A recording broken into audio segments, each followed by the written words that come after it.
Klein and Ellie, it's just okay. Just don't let things bother you too much. Good morning, everybody. Whoa, Sweet David Steak, did you see that? Viva Klein and Ellie show. Let's get the show started. The show started. The show started. We are live in Los Angeles. 3, 2, 1. And here we go. It's Klein Alley Show. 106.7 KROQ FM in HD Pasadena, Los Angeles, Orange County. The sonic pulse of Los Angeles. This is the world famous K-Rock. Oh, yeah, good morning. Welcome to your... What the hell's today? Wednesday? Welcome to your Wednesday. It's K-Rock. We are Klein Alley Show. We got lots to get into. I had no idea what day it was. Really, I honestly thought today was... I would have gone with Tuesday or Thursday. I never would have gone Wednesday. El miércoles. Thank you, Allie. That's right. For all of our Spanish-speaking listeners, welcome to your miércoles. Mañana es jueves. And you know how I can remember that? Because it sounds like huevos for BF Thursday. BF Thursday. That's it. They were on top of that. That was a preview. They said, let's go ahead and make Thursday sound like eggs, and then people will start having breakfast for dinner. Yes, exactly. Allie's got herself Delicious. a juicy steak in front of her this morning. I'm going to start it right now. I'm so excited. You can see Allie eating meat if you want to see that sort of thing up on the YouTube if we're streaming live. Yeah, I'm not buying you the good cuts, Allie. It's getting really expensive. This making Allie a steak a day thing. It's pretty, picky, huh? Yeah, she's getting real picky. That's by the way, that's a. Look at this, Omar. No, it's a decent looking. That's a New York strip. I butterflied it though. You got up your game, Klein. I thought you had a T-bone guy. Just strip the rest of the steak off of it? I stripped the other good parts and ate them. That should be a delicious. I made it this morning though. That problem is I was making them the day before and forgetting them. So now I just wake up and I didn't do that on the grill though. I did that on a griddle. Yeah, I griddled it. It's a little gray looking. I don't know why. You know what happens? you know that sad meat section they have that's got all the stuff that's like expired that day, but you look at the steak section for so long, you go $30, $45. No. Way, this one's $7.50. I was thinking about bacon. I was walking. That's tomorrow's. Tomorrow I have a bacon wrapped fillet I'll be doing for Allie. But the reality is, Allie's right.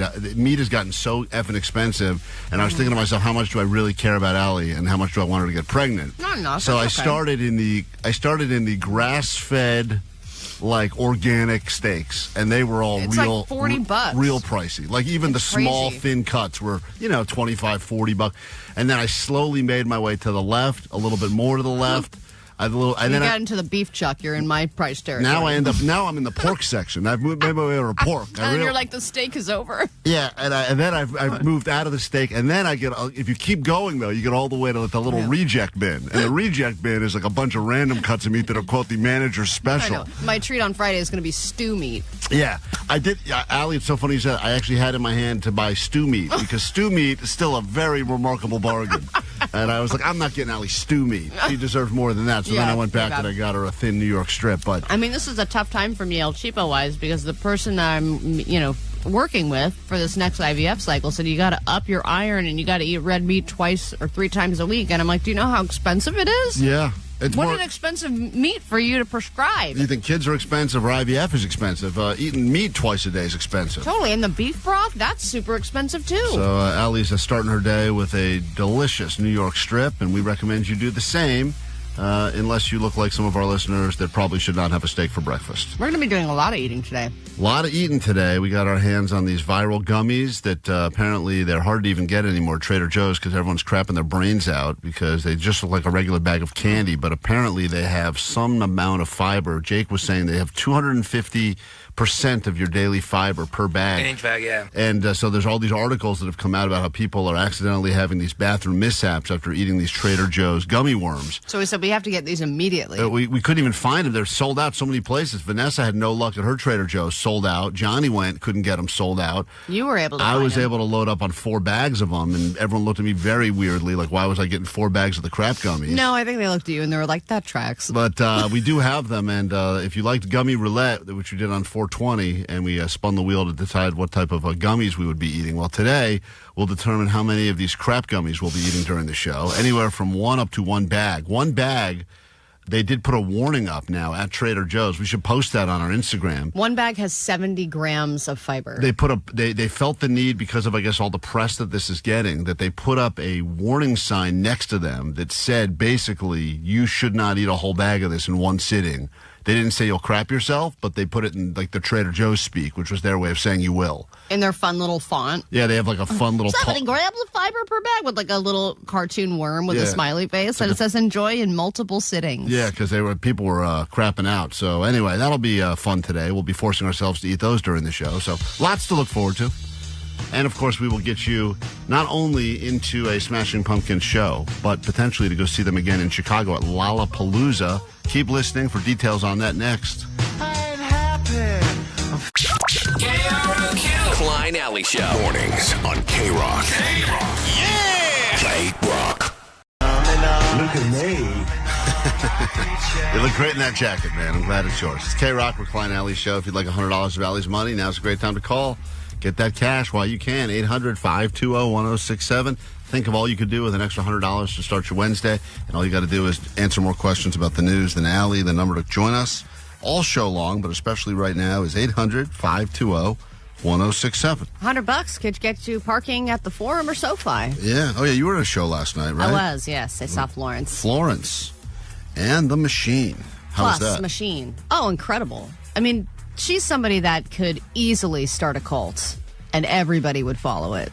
I mean, she could just hold her hands up to people, and they're just holding their hands up like, yes, our witch queen. What percentage of that audience was lesbians?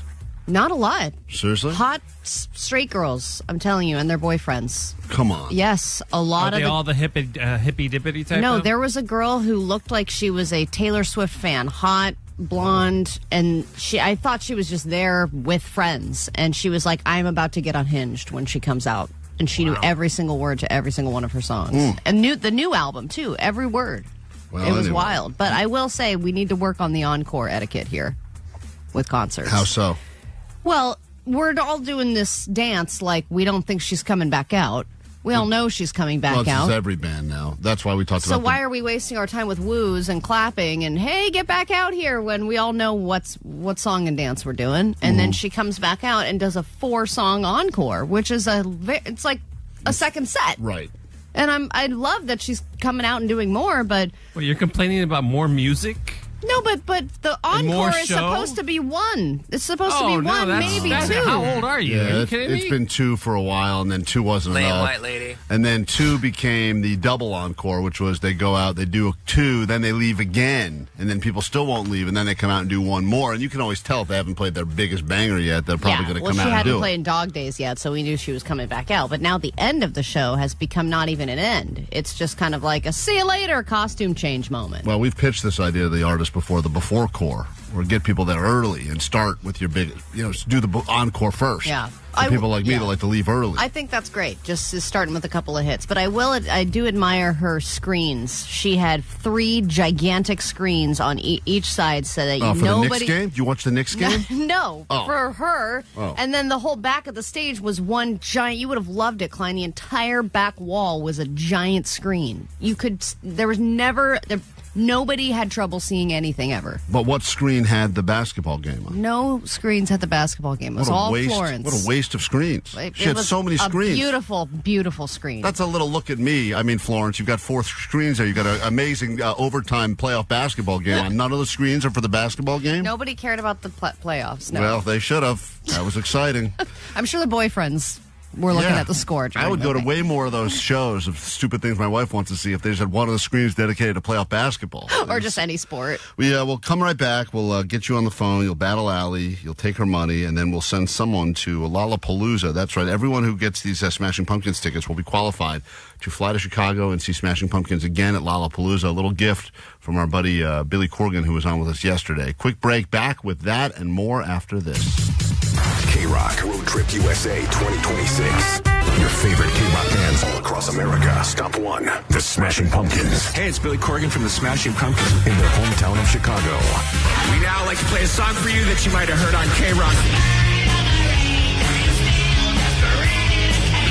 Qualify all week at 9, noon, 3, and 6 and instantly win tickets to see them November 12th, Kia 4. on their Rats in a Cage tour.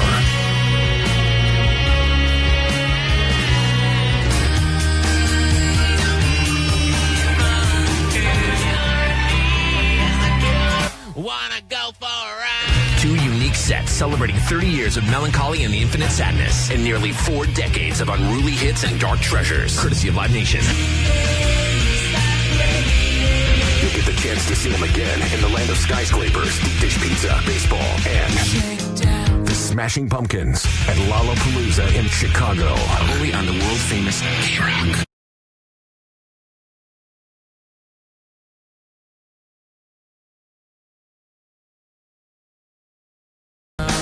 K-Rock, we are Klein Alley Show. If you'd like to join us, you can. The text line and the phones are the same exact number. Make it easy for you, 800-520-1067. We do have an update on the health of blind Charlie. It is freaky, to say the very least. I think he's listening today, if he's still alive. We will share the update with you as soon as we're done with Allie Knows the News. But basically, Allie, without going into the full details of everything he sent us, he did say something along the lines of his cow parts in his arm. He was... I guess they're failing, and so they had to do surgery to remove blood clots that were developing in his cow parts. Yeah, well, he got some cow blood put in his system. Right. And I think that is now clotting up, because I'm sure cow blood is pretty thick. I would think. Allie's probably going to have it if he keeps eating all these steaks every morning. But Blind Charlie did send us the update, so we'll continue to send good vibes in the general direction of our show's benefactor, one of the nicest guys we know, Mr. Blind Charlie. But did he add anything else? He did not let us. He did not let us know if he's included us in his will just yet. But I will read you the message he sent to Vanessa, and I believe he's getting some sort of a surgery today, this morning. I think he could be on 10:30. He could be. Oh, it's after the show. He's getting a surgery at 10:30. He's tried to plan the surgery around the show. You want to talk about a fan? I thought the Bud Light Bros were super fans. They tattooed our logo on their necks. He sent a heart with bandages emoji, so I think we'll just send a money emoji back to him. Yeah, definitely send the money emoji back, the money bags emoji. But in all seriousness, I think they said to him he needed to do the surgery at 6 a.m. this morning. They wanted to do it first thing, and he said, is there any way you could do it after the show I listened to? He said that now he was able to connect his phone to a charger, so now that he's able to listen to the show, he's starting to feel a lot better. He said the healing will begin when I get to start listening to the show again. So we will share with you that it's going to be one of those heart rate. I know you cried a lot when Allie found out she wasn't pregnant. You're going to cry again when you hear this email we received from Blind Charlie. It's our new angle. We're just trying to make you cry. Just going to try to make you cry. Start the day with tears. We've had a funner summer. Let's all cry more. Let's get into this. Your ADD news right now. Excuse me, your Allie Knows the News. We have Kyle, who would like to battle you for your money from Long Beach. Good morning, Kyle. What's going on there, party people? Sweet Dibbits. Sweet Dibbits to you and yours. I got 5 questions here, all technically about stuff happening in the world. If you do better than Allie does, you will hopefully take her money, and then you will be a little bit richer as she leaves the K-Rock studios. Your round will begin. We'll score together at the end. Here we go. Allie Knows the News. Question number 1. This city will be getting its first ever Super Bowl in the year 2030. I'm going to take a ballpark and say it's going to be New Orleans. New Orleans. Go to question number 2. KFC is adding this fried food to their menu just in time for summer. You can now get fried what at KFC? Fried pickles. Pickles. When in doubt, these days, just go pickles.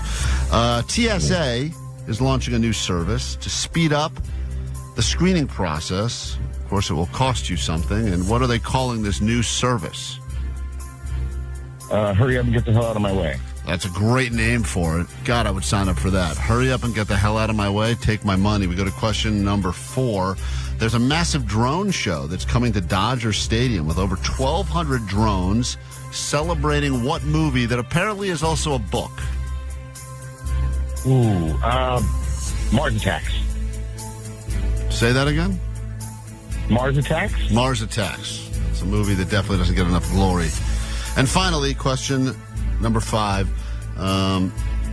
There was a playoff basketball game last night, Knicks Cavaliers, and it had something in common with the other playoff basketball game that happened. The Eastern and Western Conference Finals had something in common. First game of this series. What was it that they had in common? Was it a major injury of their star player? All right, major injury of star player. Writing it down. All right, let's bring Allie in. Lots of news. Hard to cover it all. 5 questions. I think as long as we covered fried food, we've done our job here at K-Rock. Allie is back into the K-Rock studios. Don't say anything. Kyle wants your money, wants your bragging rights. And already people on the text line saying that they got every question right today, which is rare. Must have been too easy. Here we go, Allie. Question 1. Yeah. Hi. This city will be getting its first ever Super Bowl in the year 2030. Oh, damn. Is it because they have the new stadium, Buffalo?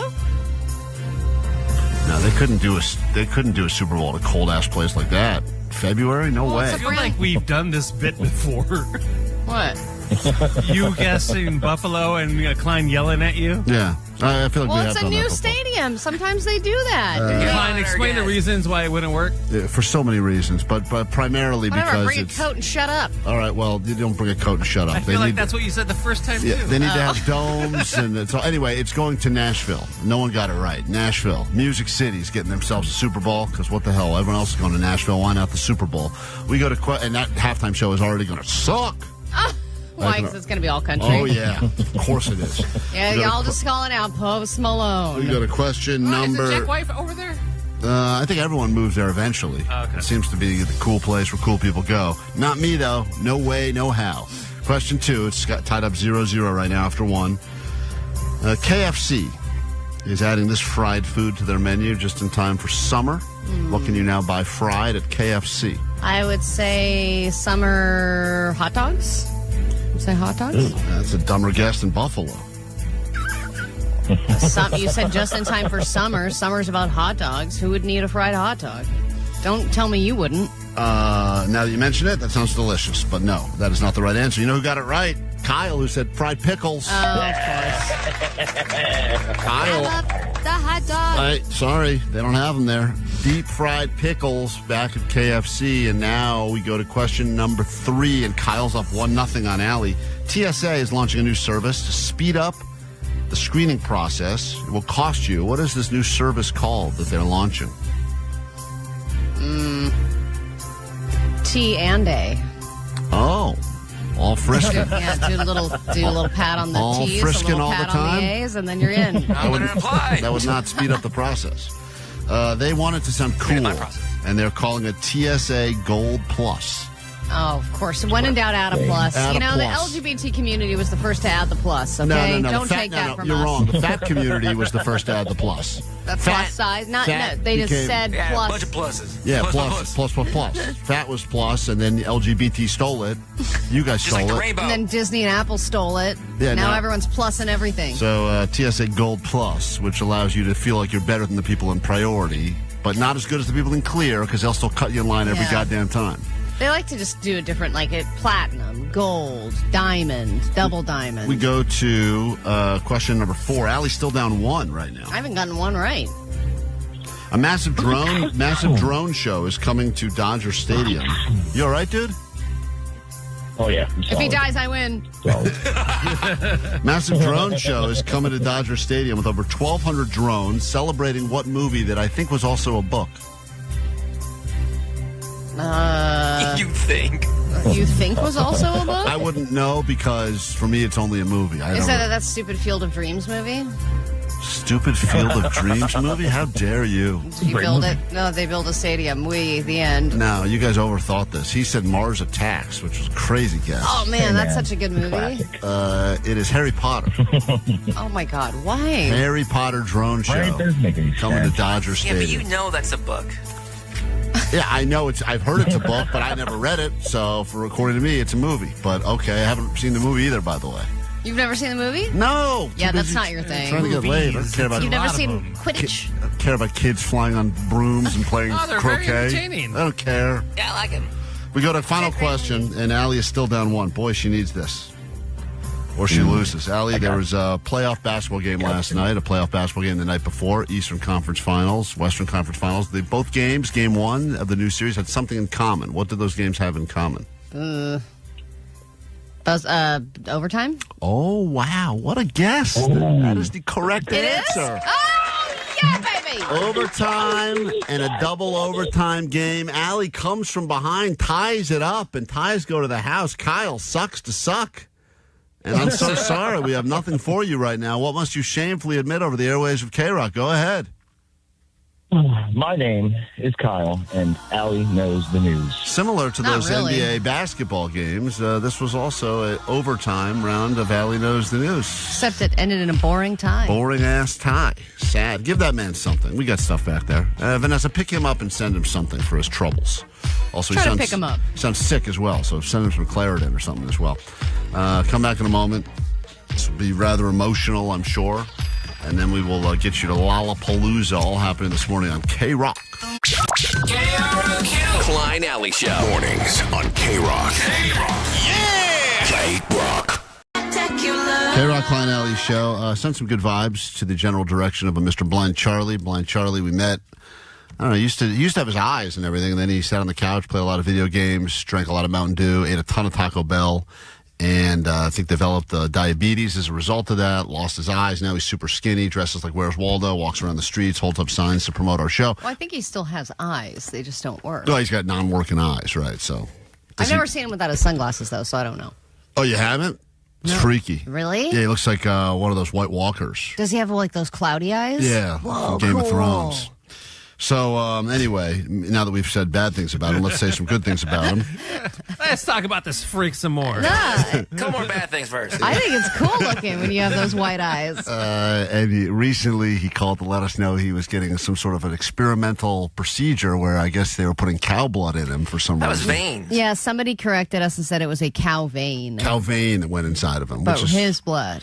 His blood, cow vein. And I think it's pretty cool that we have a listener that's part man, part cow. Part White Walker. And he did we love him. He's a really nice guy. He's the best. He really is. And he does things for not only for us, but for the show and the listeners all the time. He's out there promoting the show, insane. shaking a sign He's out there all walking. over Los Angeles. Yeah, he walks like He's out there white walking. 14 miles a day looking for brains to eat.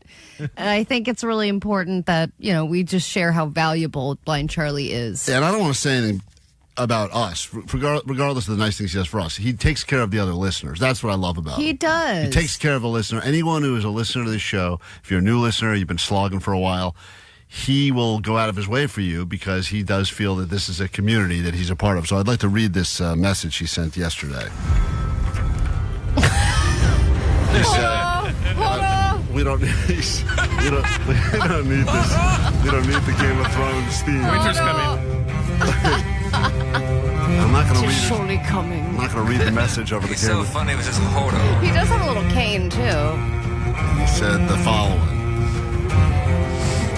Hold on. Yeah, he said, "Hi, Vanessa. Thank you for your concern. I have a blood clot in my cow parts, in my arm, and they have to do surgery on it to remove it and evaluate me further. Surgery will be tomorrow, hopefully. They finally got me into a room about 30 minutes ago, and I will be able to charge my phone so I can listen to the show or the podcast without worrying about my battery running out on my phone. The healing will begin when I get to start to listen to the show. You guys are so amazing, and thank you for very much for the wonderful vibes y'all have been sending, and from listeners. It has been picking. I just been picking up on it." Then there's a couple of weird letters here. I think he didn't know what he was typing. I think he's trying to tell his phone to do emojis. Oh, is that what's happening? Mm-hmm. Great big squishy hugs for everyone. Give my best to everyone and let them know if there's anything that you need me to do. Oh, he's so selfless, this guy. He's in the hospital, ER. Add the will. Yeah. Change the will, sir. Needless to say, listening. I won't be doing the shaking of the signs this week. I hope that doesn't cost you too many listeners. Heart with bandages emoji. Thank you for everything. And thank you, honk honk, is what he ended with. Man, the Game of Thrones spinoff isn't as good, huh? Not nearly as good. So that is from Blind Charlie, who also sent Jake a personal message. Jake, Kibby, doing great. All things considered, surgery tomorrow. Scheduled for 10:30, so it can be after the show. I'll leave a nice goat message to let you know that I've survived. I am touched that you've checked on me. It means a lot. Gave Jake a purple heart because Jake's a serviceman. I'm a veteran, yeah. And laughter really helps heal everything. Honk, honk, wee. From Blind Charlie. So, well, I wonder what the recovery process is like. How long he's going to be in the hospital? If we can visit him or something. Wait, we're on to 11, by the way. Yeah, so he's not going to listen for that half hour? I guess that last half hour is a real dud. He's not a fan. I think he's basically saying most people check out by then. Yeah, okay. I don't think a lot of doctors... no one cares about takeaways. I don't think the doctor will rearrange surgery to accommodate someone's radio show habits. I think that's very low on the list of priorities. I mean, can you imagine him in the hospital bed going, I have to call the goat line and tell them how I'm doing. And they're like, this is a real problem. Hey, last words, hang on. Yeah. Be called. Yeah. All right, well, anyway, continue to send a lot of love coming through on the text line for the blind man who is listening right now because he can't see us, but wishing him nothing but good, happy healing, and hopefully he survives because, boy, yeah, and I don't want to lose blind child. There's a couple of those, one-arm Gary dies, no big deal. But it's also expected. Oh, you can't kill that guy. I think that guy's getting his arm this week. He is? Mm-hmm. Because when he showed up at the Cinco de Mayo event, he said he was getting it the following week. So he might have it by now. We should check in. Man, you lose a blind man, you gain an arm. I know. We're creating one listener. Homeostase. Yeah, you combine all these people. We count as one new listener. With all the parts. All right, well, it's like Captain Planet, but much sadder. All right, well, I'm excited. Take Cindy's lungs. Oh, not those. Those you can have those. But anyway, congratulations, I guess. Congratulations? What the hell does that mean? I don't know. He's having surgery. I was talking about the arm situation. Oh, great. Back over that. Congratulations. But if you're new to the show, you don't know who any of these people are, that's okay. You'll catch up eventually. We got to take a quick break. We get back in a moment. We'll do the A.D.D news. We've got a trip for you to go to Lollapalooza, see Smashing Pumpkins. That's coming up. And much more on today's show after this. World famous K-Rock. KROQ. Klein Alley Show. Klein Alley Show.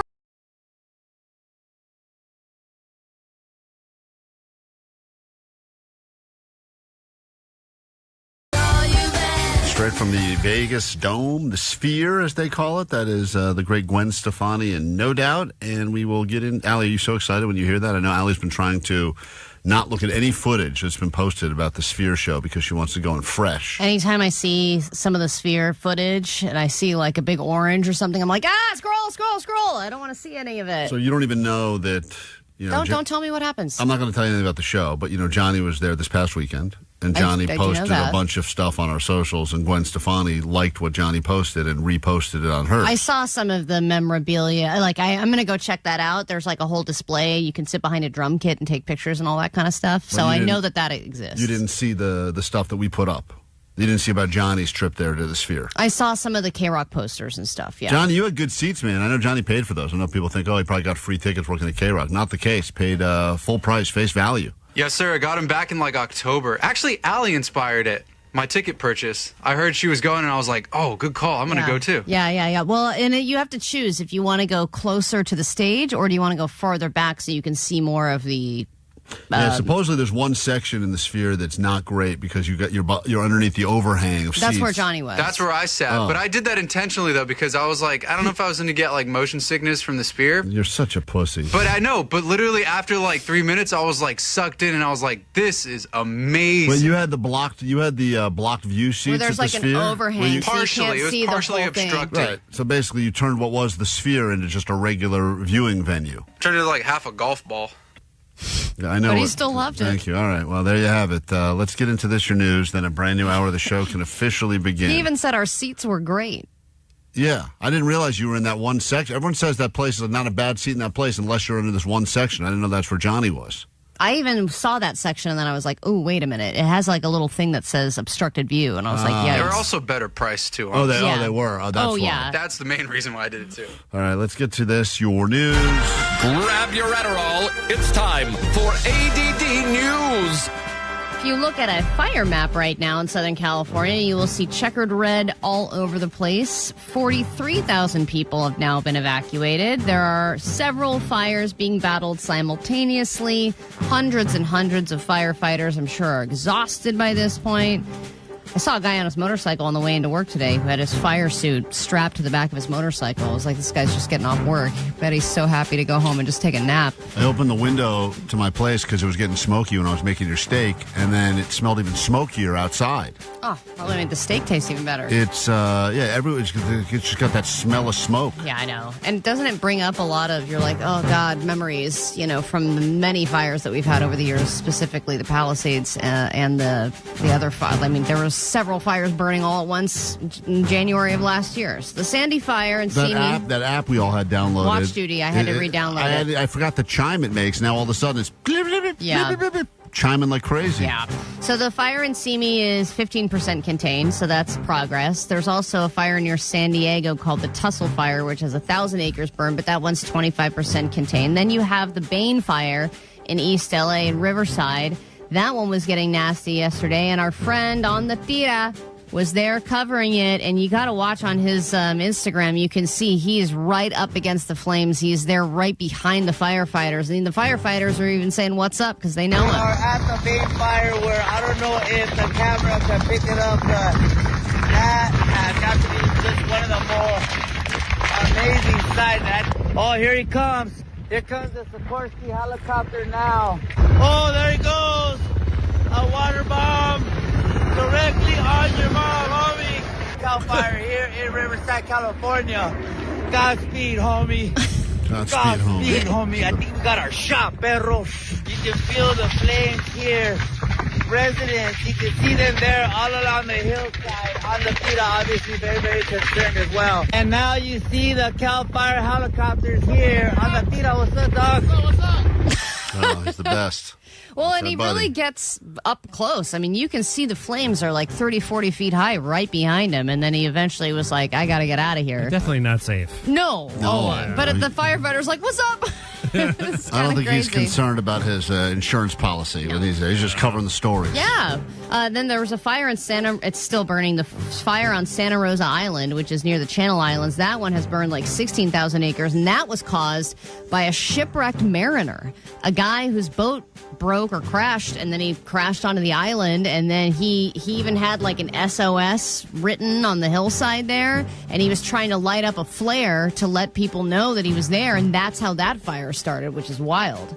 All right, injuries involving e-bikes and motorcycles. E-motorcycles are now the #1 reason for children's visits to emergency rooms, at least in Orange County. I know that I think the #1 was getting Legos stuck in your nose a while back, and now e-bikes and e-motorcycles have replaced that because more than 100 there's a lot of unfortunate deaths that have happened. These kids are going insane. Have you seen them on the road, popping wheelies and riding anyone? 430% just in the last 4 years in Southern California. There's no fear. I mean, Johnny didn't want to get motion sickness at the Sphere. At least that's called fear right there. These kids they're pushing these things to the limit on the sidewalk.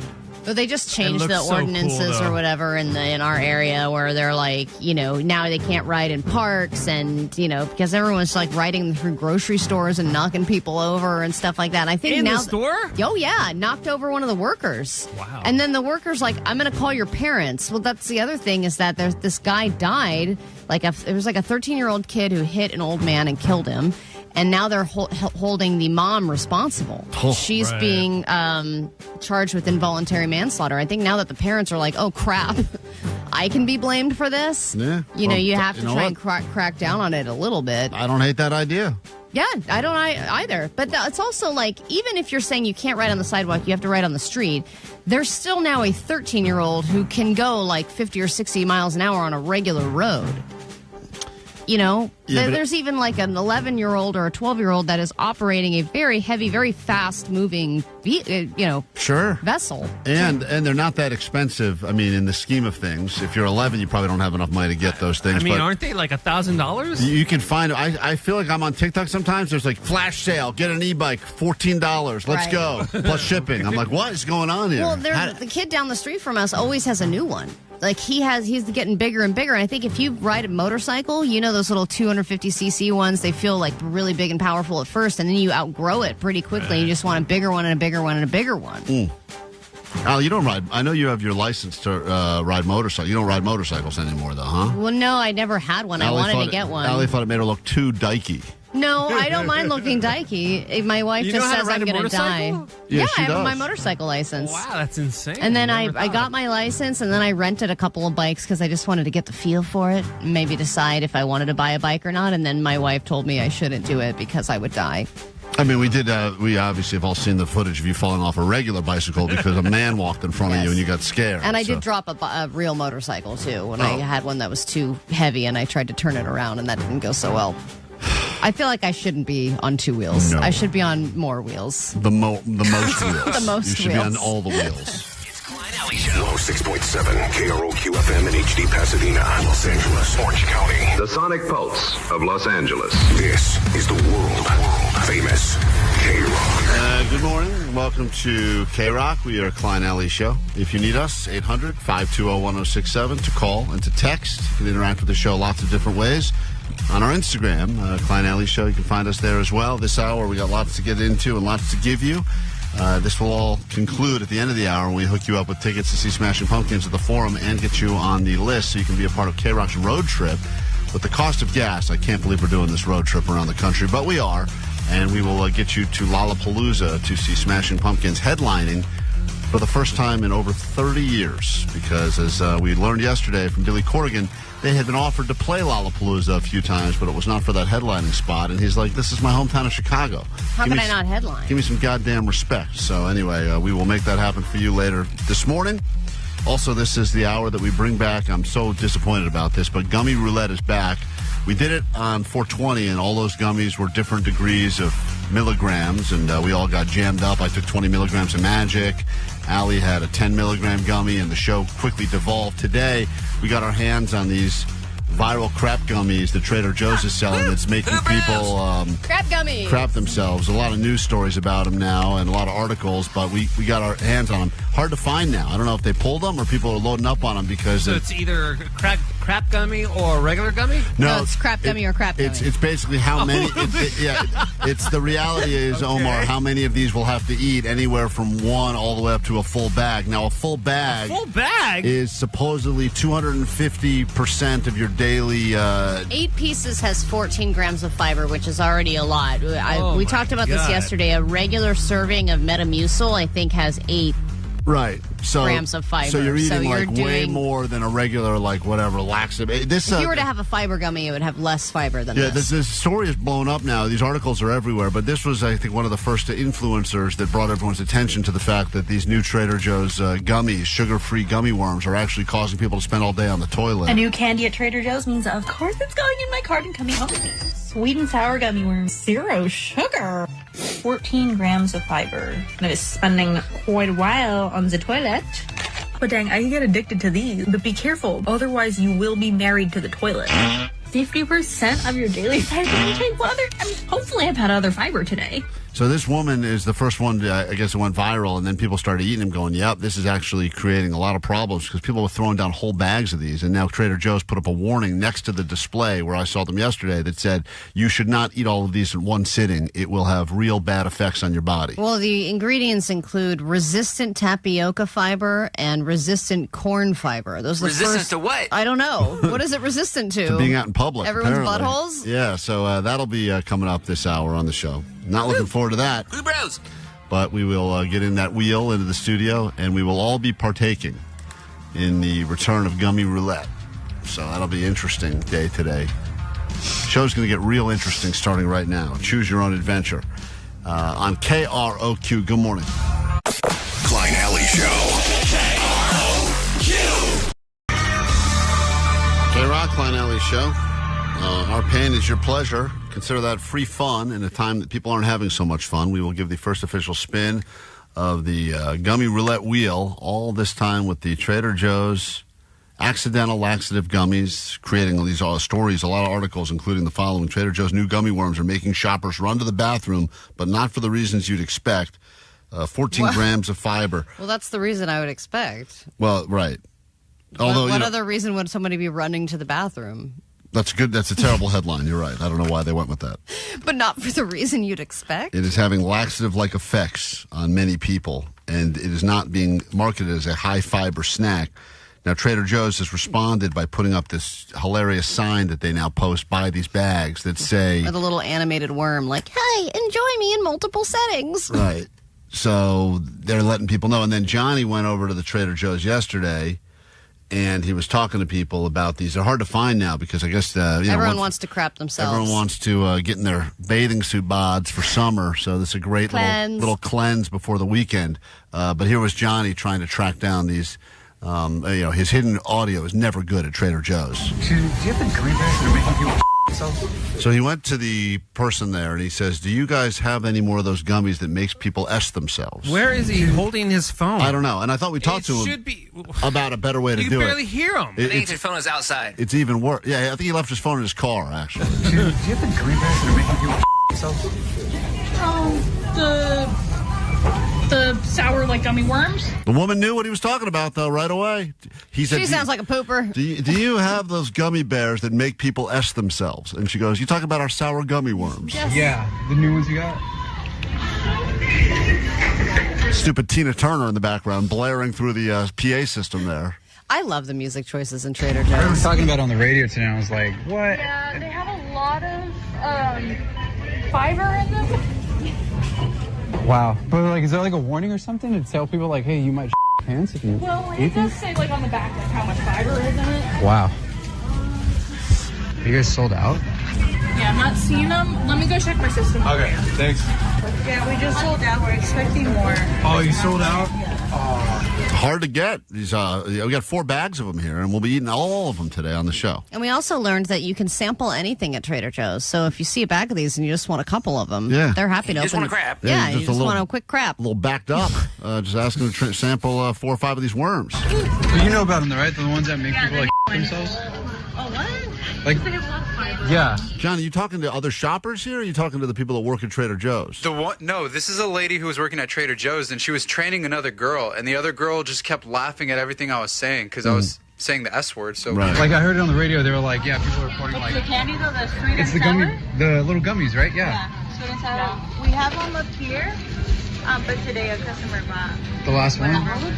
Damn. They may have been talking about me because it's probably you. I You bought 5 bags. This weirdo with a skinhead bought 5 bags. The weirdo with the terrible haircut came in here and bought all of our fiber gummies. Yeah.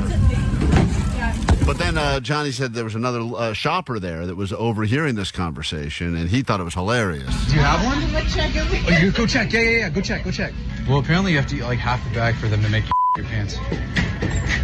The gummy worms? Yeah, you know what I'm talking about? I saw it today, Dude, I want to try it. Everyone saw the story. Everyone knows about these now. I'm staying home for the next 2 days, so I was like, it. I like your Bob shirt, by the way, too.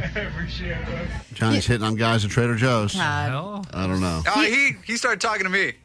He heard my convo and he was like, "Oh, dude, you mean the ones?" No, but you don't have to compliment the guy on his shirt. You complimented him on his shirt. Damn, it's okay to be nice. If I saw a shirt I like, I'm like, "Hey, bro, I like that shirt." I like that shirt. It looked great on my bedroom floor. Once I clean my butthole out with these gummy worms, let's go to town. Use a plunger. Okay, great. Johnny is the perfect Trader Joe's employee, by the Oh, way. my God. He'd be so frustrating trying to get something there. So when are we going to start this? Are we just going to start eating them? Give a spin, Allie. You want to spin first? Sure, I'll just get this out of the way. I think I'm the only person who's going to make it through the entire show without pooping.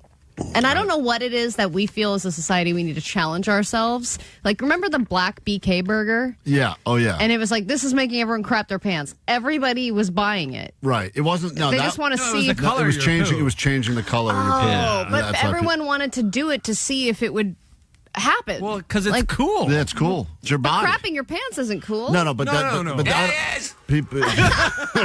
Jake's not. Allie's spinning it. It's anywhere from one gummy all the way up to one bag of gummies.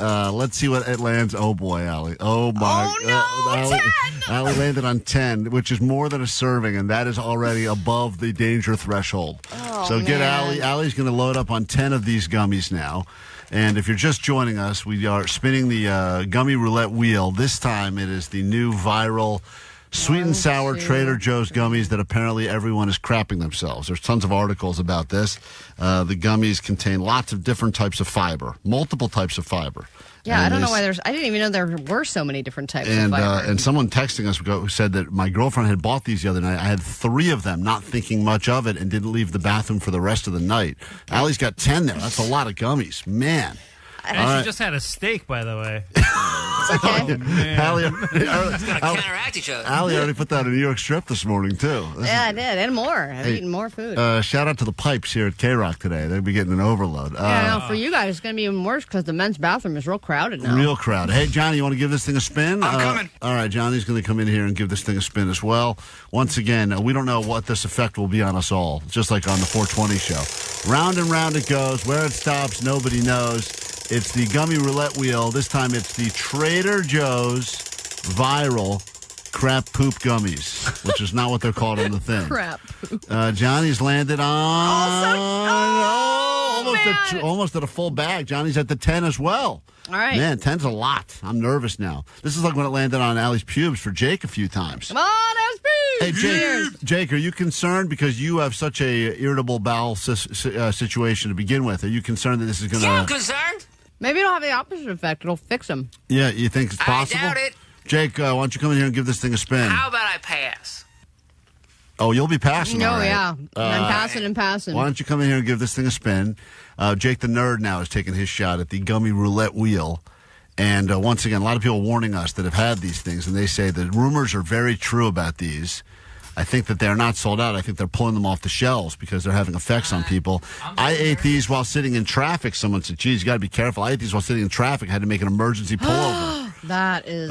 So here we go. It's gummy worms, sweet and sour. Jake? I'm so nervous that I already have to go to the bathroom. Oh, really? You have to go now before you even spin? Yeah, because I'm nervous. Oh, you got the nervous... God, if it lands on a whole bag is north of 40 worms. I don't think Jake will be okay if he eats a whole bag. Oh, he'd explode in the nerd hole. It'd be amazing. Oh, I hope it goes on full bag. Oh, Jake. Oh, my God. Jake. Oh, it's Yay! Jake. It landed on 0. Jake got on 0. I can't believe Jake has the worst wheel luck. Jake. I'm glad that he finally had a turn in his fortune. Hey, Jake, congratulations. You know, he's so excited. Get out of here, you poop monster. Get out of here. He's going right to the bathroom, Jake. He's celebrating. He's going to poop still more than all of us. I know. He's going to win this whole thing. All right, we got to take a break. Vanessa, you and I will take a spin of the wheel when we get back. More show after this. K-Rock Road Trip USA 2026. Your favorite K-Rock bands all across America. Stop 1, the Smashing Pumpkins. Hey, it's Billy Corgan from the Smashing Pumpkins. In their hometown of Chicago. We now like to play a song for you that you might have heard on K-Rock. Qualify all week at 9, noon, 3, and 6 and instantly win tickets to see them November 12th, Kia 4. on their Rats in a Cage tour.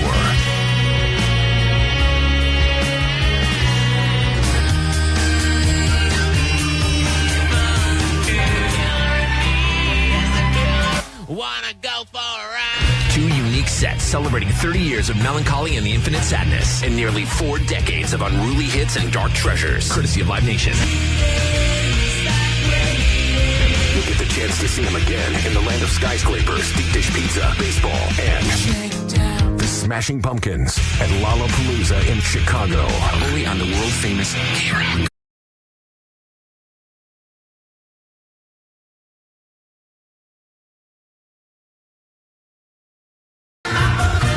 To your animal encounter stories in a moment. 800-520-1067. What did you encounter and what did you do about it? Some people decide, well, there's an animal in my house, I got to fight it. Other people, they go and I hide. And there's, let's be honest, there's no shortage of things we can encounter just from the people that can hear our voice on K-Rock, between the rattlesnakes, which seems to be all over the place now, but all the way up to, you know, the bobcats, the mountain lions. Coyotes. The coyotes. You had a very dicey rattlesnake encounter at a zoo. Very, very dicey. Thing came very so close to the glass. Very close. But I was eating that kettle corn, so it kept me safe. Best kettle corn on the planet, LA Zoo. But you think about all, just in my own yard, Allie, in the last few years, between skunks, oh yeah, rats, possums. I got rats back too. And skunks are not the scariest in the sense they're not going to attack you, but they leave a lasting impression. They do leave a lasting impression. I think those are kind of the most dangerous, the most likely to get tagged by, for sure. Oh, yeah. And they will shoot. They got great aim with that thing. They can shoot when they're all stink Well, it's sack. their only defense mechanism. They better use it well. Speaking of stink sacks, Vanessa's in here. She's going to spin the wheel of gummy roulettes. It's her spin now. Allie just ate her 10 gummy worms. Johnny's eating his 10. Anywhere from 1 up to 1 bag. If we eat a bag, I think that'll probably ruin the rest of our day. Someone said this is going to be the worst smelling show overtime we've ever done.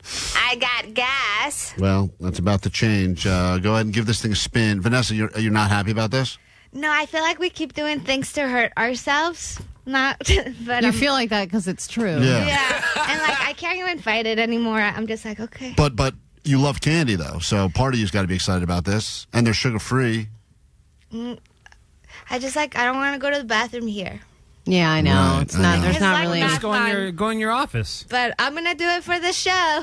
You know, I have one of those little toddler toilets. Oh yeah, Allie's got a toddler toilet in her car. You want to use that? A little baby one. I'll use that. Maybe a little big for you, but All right. Your legs will dangle. yeah. Here we go. Vanessa's giving it a spin.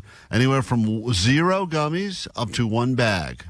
No one has landed on the full 1 bag yet. There's also a listener's choice option. Oh yeah, listener's choice, which just means I'll pick up a call at random, and they'll say us, one bag. They'll get to give us the number. It could be any number. Oh boy, Vanessa, it's now gone past the. Oh no, there's a bag. It's listener choice. Listener choice. No. All right, I'm going to pick up one of these calls at random, and they get to tell us any number from 0 up to 1 bag. Hey, Eddie, I'm just going to grab you at random right now. I need a number from you, anywhere from 0 up to 1 bag. That's how many of these crap gummies Vanessa will eat. We'll give her 5 because it's my favorite number. All right, 5. He gave you 5. That should be okay. Thank you. 5. That guy sounds like a real sharp tack. That's Is Vanessa okay? Does she need some I'll coffee? be 5. Your turn, Klein. She's scared. She hates us. You can spin for me, Vanessa. Spin for me. Spin for me. sure? Yeah, spin for me. This is the fun of this. Okay. I'm not going to walk over The there. funnest part is spinning the wheel. That's the funnest part of this whole thing. I like it. Once again, please, low number, low number, low number, low number, low number. Oh, it might go right back around a bag. Oh, boy. Oh, come Here on. we go. No, Back to no. 5. All right, hit me the Both bag. of you are hitting 5. All right, that's fine. We'll see how we do. nothing. We're spinning it again next hour, though, until we all explode. What? Oh, yeah, we're spinning this every hour. No. Hell no, bro. No, Come dude, on. no. Yeah. A bag every hour. A bag an hour. All right, let's say hi now to a lot of people on the phone that would like to share with us exactly what happened. We will start with Lily on K-Rock, Animal Encounters, as I throw down some of these Trader Joe's gummies, and we see which one of us explodes first. Hi, Lily, what's up?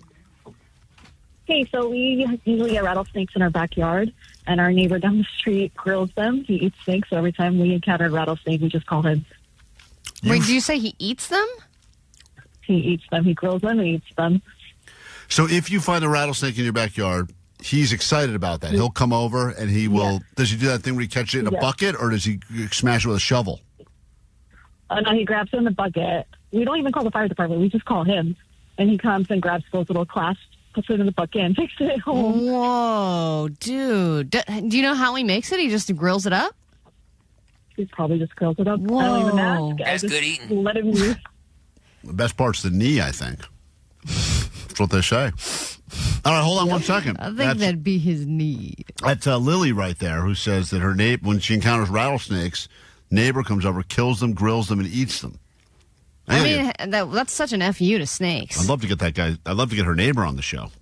And the fact that you can catch them that easily, that you're just like, boop, and snake in a bucket, dinner time. The reality, Well, yeah, if you have a grabber, it's pretty easy. the reality of living in Southern California. You're not fast. You could encounter any of these animals. That's the coolest part about this, is we're going to hear from all sorts of different people now that are going to talk about all the different animals they encountered. And these could all be living in your backyard now. They're less afraid of us now as humans. We're too busy Well, in our phones. they're realizing that we're just idiots. Right. So they're just kind of hanging out now. Michelle, what did you encounter? What did you do? Hi, oh my God, I love you guys. So Christmas Eve, we get a notification from the alarm company that there was a sensor, an indoor sensor went off. No exterior doors or windows were open. We didn't think anything of it. We show up, open the door, and the kitchen is ransacked. A bear had gotten through the kitchen window. Oh, you got a bear. A full size bear or like a baby bear? It was a mama bear. We think only the baby got in because I don't think the mom could fit through the window. But the bear took a poop in our bedroom. Hilarious. Drank all the water out of the toilet and was taking food out the window to the mama because there was poop. Oh, so the mom sent the bear everywhere. in there to get all the food, and then it's handing it out the window. Smart. Wow. And how'd you get the bear out of the house, or did it escape itself? It set off the alarm, so it ran out by itself. So we actually have video of the cops showing up, and they're like, "Oh, we're not going in there." Yeah, people love a good bear. I feel like those ones. Those are viral videos, all of them. Especially a baby bear raiding a fridge. That sounds adorable. Bear in a house is always a home run. Probably not great, because I mean, it probably would maul you or try to maul you if it saw you there. Especially when the mom and the baby are like, if you go up to the baby bear, I think the mom would go up there and slash your face off. Yeah, those bear moms seem like they're probably good moms in general. Definitely better than me. They definitely seem to care a lot more than Allie. Let me say Diana talking about the animal encounters. What'd you run into and what'd you do? We've already had rattlesnake. We've had bear. What happened to you, Diana? A couple of weeks ago, I was taking my neighbor's mail that was delivered to our house back to theirs, and their pit bull and a rot literally busted through the glass window right next to the door. So I had to haul the butt back to my yard. You could see these things like just piercing through the window, but because of the shattered glass, they wouldn't actually go all the way through. So I had to call the neighbor, let him know what happened. And then he killed it and grilled it. Oh, my gosh. They were like, we forgot to... They're out of pit burger? These are amazing. Wait a minute. The pit bull charged through the glass window? Completely shattered the glass window next to... That's like on PCP or something. Why? That's not like a normal thing. Even dogs, even aggressive dogs are supposed to be like chill about, like they're not supposed to crash through windows. Yeah, but some dogs are dumb. They don't even know that there's glass there. Exactly, yeah. Hey, Max, what'd you encounter? What'd you do? Oh, good morning, guys. I was riding my motorcycle. I was stopped at a red light, and a skunk was crossing the street. The light turned green. The idiot next to me honked his horn at the skunk, and I got sprayed. What a douche. You say idiot, but that guy's probably like, watch this. That was hilarious. Want to watch that guy in the Harley get sprayed? So, and drive off. And how, I mean, that's a pretty terrible, to get that off you, the clothes you wore, you have to just chuck them, right? There's no saving those clothes. Yeah, my jeans were done, but the leather jacket I was wearing, I'd had since I was 21. I've had it for 30 years, so I just kept scrubbing it. I couldn't throw that away. Yeah. Probably still stinks. Probably should. Definitely still stinks. Hey, Rodney on K-Rock. The animal encounters now are happening all the time. Go into your backyard, all of a sudden, there's just a mountain lion hanging out there. Or that bobcat with the toddler. Remember that? It's happening all over the place. What's up, Rodney? What happened to you? Hey, Sweet Divots, guys. So I was trying to do a nice thing, and I saved a little baby possum out of my pool in my backyard. Aww. But I was trying to be nice, and I didn't know what to do with it, so I made it a little bed, and I set it out in my courtyard. And then a pack of coyotes got it in the morning. Oh. They probably thought it was an offering. Final destination with that possum. They probably thought it was an offering. They're like, so you saved the possum. This guy's all right. He's giving us baby possums in to your eat. pool. You put it out there. So somehow I made friends with a pack of coyotes. Cool. There's a pack of coyotes that's been wandering my street now, and they're getting early. It used to be, only I'd see them early in the morning. Sometimes now they just cruise around like 5:30 in the afternoon. Yeah, I know. I've seen them. I've seen them like 3 or 4 o'clock. They're just like, "What's up?" Yeah, because there's a den right by our neighborhood. They don't seem to care. They don't seem phased. They don't seem to care. There's people out there, people riding bikes and stuff. They look at you like they just saw you going, what the? Yeah, there's our street now. All right, Rudy, the firefighter, we give you the final word here. What did you encounter? Well, check it out, man. I was on the fire line, and I encountered a badger with Wolverine fighting over a snake. Is this a video game or a real life situation? No, I was on the fire line. I was on the fire line, and there was a badger with the Wolverine fighting over a rattlesnake. You know, a Wolverine is not a real thing, right? No, it is a real thing. It's a real thing, Allie. A Wolverine? No, it is. In my fire, that's where he gets his name, dummy. What'd you think? That was just a made-up character for X-Men? What is it, a wolf? A Wolverine is a real thing. It's got those real-ass, long-ass claws, just like... Yeah, it's kind of a small mammal, but... I had no idea that those were real. Google it. What? Wolverines? Yeah, my captain said that we were lucky because nobody has really ever seen a Wolverine before. Apparently, Allie definitely hasn't. I didn't even know they existed. Didn't even know they were real. Hold on one second. Rudy the firefighter. I like that guy. Yeah, they're extremely rare in California. Only 2 have ever been seen, so this guy might be full of crap unless he's from somewhere else. Rudy, you swear on your life that what you're saying is real. My life, dude, it was a Wolverine and a badger fighting over a rattlesnake. My fire captain even said we were lucky because nobody really has ever seen a scene like that. No one's ever been on that much LSD to see that happen. All right, well, I believe the story. One of the few sightings of a Wolverine out in public. That's amazing. And you heard about it on KROQ. Show continues. Lollapalooza in your future for some Smashing Pumpkins this morning. World famous K-Rock. Klein Alley Show. Klein Alley Show. K-Rock. You are really dumb. For real. A lot of people calling Allie dumb. Move over, Johnny. We have a new dumbest on the show. Allie, who did not know a Wolverine was a real thing. There's no way Johnny knew that a Wolverine was real. A biologist on the text line. Bro, I knew it, of course. I was like, damn, Allie, why are you saying that? A Wolverine is a real animal. Very rare, yes, but they are around in California. You Allie, knew that they were real? Allie, I'm going to Did you know what they look like? Yeah, I've seen them before, of course. You've never seen them before. He's been at the zoo? I've been at the zoo. I'm a member. I've never seen one at a zoo either. I'm going to ask you if these animals are real or fake. I'm going to give you a test right now. All right. Let's see if Allie knows. Unicorn. No. Do you have to think about that, or what was that noise? Was that you thinking? Well, in certain fantastical forests. Donkey. Yes. Because she is one. Camel. Right. Camel. Yes. You sure? Yes, I know camels are real. I've never seen one, though. Dragon. No. I don't think. You sure about that? Tasmania. Tasmania? The country? Tasmania. Tasmania. I don't know how to say it in English. She's trying to say Tasmanian devil. Yeah. Thank you, Jake, Vanessa for not and I making are fun of going me. to open a law firm. Tasmanian devil. Yes, that's real. You think that's real? That one's real. Mm-hmm. Okay. Roadrunner. Yes. Mm-hmm. Mm-hmm. So you don't feel confident in any of your answers? I didn't think... Wolverine sounds like just a cool superhero X-Man name. It doesn't sound like a real animal. Hey, Dave, you're on K-Rock. Good morning. Hey, guys. Hey, I have to say a couple things, but, you know, Vanessa's kind of right. You guys are doing, like, stuff that you guys hurt yourselves, and I sided with her on that, surprisingly. But this gummy thing, hell, man. I just passed a Trader Joe's. There was like 150 people lined up, and I'm not kidding. This is up in Brea, and I'm like, what the hell are they lined up for? These gummy worms, or what the hell? Like, you guys spread the word or something. But the second thing, real quick. They're probably lined up for the bathroom there. I would imagine. That's probably that one bathroom. It's only one-seater. Yeah.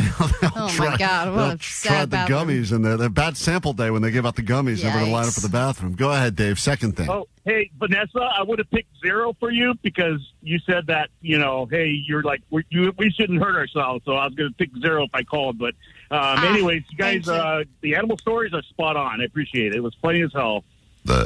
Thank you. God. Sorry, I ate all my gummies. Can you please talk to line 2? I lost. No, I don't want to talk to line. Come on, talk to line 2. Thanks for the call, Dave. I lost count of how many gummies I ate. I think I was only supposed to eat 5, but I think I accidentally. They're good, right? Really good. Yeah, They are. I kind of went halfway through the bag. I understand why this is becoming a problem now. Because Trader people are Joe's. mindlessly eating them. Yeah, you just kind of lose count, and you're throwing a handful in your mouth, and you realize you've just eaten 7,000 grams of fiber. Hey, Claudia, you're on K-Rock. Go ahead. Hey, sweet dips, guys. I'm going to be so honest with you. I did not know Wolverines were real either. Thank you. I learned something new today, Allie. I was like, for real. I mean, he was saying he saw it fighting a Wolverine. I'm like, this kid is tripping. But it's a real I was thing. Like, there's no way. Yeah, well, we learned something new. We learned it new today. Educational show. Thank you, Claudia. Hey, Bobby, what's up? Hey, how's it going? Good morning, guys. I think Johnny and Allie ought to play a game with you. You can guess animals are real or not. Like liger. Is liger a real animal? Yeah. Do you guys know? Totally. Yeah? Okay. Yeah, we'll spend some time putting. Griffin. We'll actually put a little effort into this, and we'll play a little game, Allie versus Johnny. See which one of them knows what animals are real. Or And fake. no 323. I know a chupacabra is not real. We will take a break. Someone said No, the Hulk is not a real animal either. Everyone thinks I'm stupid now. These are so funny. This is why I shouldn't talk. The text line is very funny right now. I give you all mad props. We got to take a break. Oh, what's that, Allie? Somebody's calling. Is that a It's tutor? the dumb police. Allie's being arrested. We'll be right back. We have news to get to after this. Yep, that woman right there will be delivering the news. Who knows what she'll talk about or if it'll make any sense. And then we get you on a, I don't know if it's a stand, but what are we calling this thing for Road Trip USA? We get you on a list to send you to go to Lollapalooza, see Smashing Pumpkins in Chicago. That's coming up in 15 minutes on KFC. The Klein Alley Show. Klein Alley Show.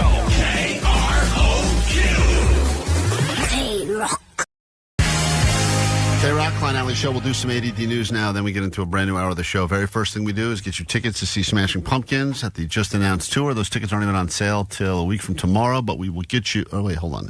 What's this Thursday? Are we at the what the hell's the date today? It's the 20th. Today's the 20th. Oh, tickets go on sale tomorrow. Yep. I kept in my mind, I kept thinking we're still in the middle of May. We're like almost at the end of May already. I know, it's crazy. All right, well, anyway, those tickets don't even go on sale till tomorrow, but you'll win them from us today. We'll make that happen for you, and all you got to do is be caller 20 at 9 o'clock, and also we will qualify you to win a trip to see Smashing Pumpkins a second time at Lollapalooza in Chicago, where they'll be headlining in their hometown. Right now, though, there's this. Grab your Adderall. It's time for ADD News. TSA lines are terrible. There's all kinds of things you can do to try and improve that experience with things like pre-check or global entry or clear. Everyone knows the smug look on that family's face as they're escorted right past you to the front of the line because they're all clear. There's nothing I hate worse than being bumped by the clear person. It's always like an overly happy family or a guy who's like, life's going great for me. Aren't you a clear douchebag? No. He No, was. I had a clear. There was a sample. There was like a one-time sample deal where you could try clear, and then I forgot to cancel it, and I was paying for it, but I was not using it, and I actually hated it. The one time that I did it, it was because the line was so long. I definitely would have missed a flight. Why'd you hate it? Sounds amazing. Because I don't like the feeling of being brought, like paraded in front of other people, and then You being love like, skipping lines. I like skipping lines, but not. Yeah, in, you did the whole wave and stuff. Not in a whole look at me, not in a look at me sort of way, you know? Yeah, I know. You like to shadily like. Yeah, I don't want to. That's what everyone. That's what everyone is saying when they cut in front of you with I signed clear. up for clear once. I canceled it when I was on the plane already before I got home. I'm never doing those again. No, you like to slink around and skip lines. Yeah, or just find like a better line, like that no one's in, or something like that. I don't. But the whole cut when they parade you in front of everyone who's waiting to get on their And plane. then they do that little thing where they lift the rope for yeah, you. they lift the little rope. I hate it. So now there's going to be another potential lane. Well, let's talk about this new Gold Plus option that you can do. This is a new way for you to make your security experience at the airport more streamlined. And this would involve not even being part of that whole situation. You would get screened off-site at a third-party location. So this is a combination of a public and a private company working together. They would screen you at another location near the airport. You would go through all the screening there. Then they would put you on a shuttle and bring you directly to the airport, bypassing all of the sad suckers like us that are waiting in the TSA line and bring you to your gate. I can't tell if I love this or hate this. You would have... The whole extra shuttle ride sucks. Yes, that's where I think it sucks. Is I think I would rather wait in the TSA line than go to another location. And then when you get back to the airport, you probably have to shuttle back to that location to get your car if you Right, parked. if you park near there. Why can't But they you would eliminate that whole part of the airport. Some They would just kind- bring you, I mean, talk about a parade. They would just bring you in a bus right past that line completely and just drop you off at the gates. I think there's, I heard tell of a private terminal at LAX that I think costs a ridiculous amount of money, or you have to be invited to go to it. But it's a similar situation where I think they actually drive you right to the plane. You eliminate. Really? You don't even- I did hear about this. they drive you right to like the stairs that lead up to the plane or something. Only in LA would they have. They have a private jet hangar at Burbank.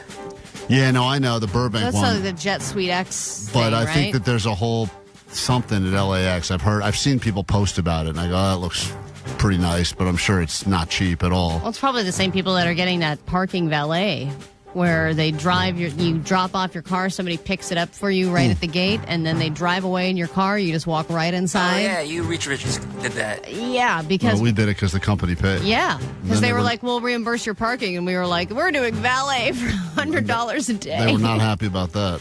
Yes, I know that was not good. Okay, we've learned that experts are saying we're having less fun than ever before, but there are a few people investing in new opportunities for fun, and here are just a couple of them. One, they are trying to make a Burning Man experience in Hawaii.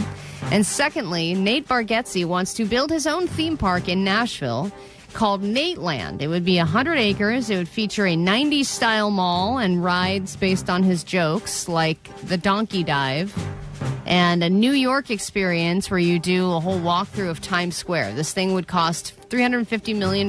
They already raised the money, and they have, or they've got the money at least from investors and stuff, and they have the land all picked out, and he would be the Mickey Mouse of the theme park. So he would be the primary mascot of the park and would go there regularly. Hey, Vanessa, is Nate going to come back on with us? You know, Allie and I used to have Nate on a bunch before he was famous, and then ever since he got super famous, we stopped having him on the show. We have a long list of people that used to come on with us. He got pitched to me, and I said, yes, we'd love to have him on. I'm actually double-checking right now, like, hey, what? So I think Nate said that Allie and I were the first radio show to ever have him on. Really?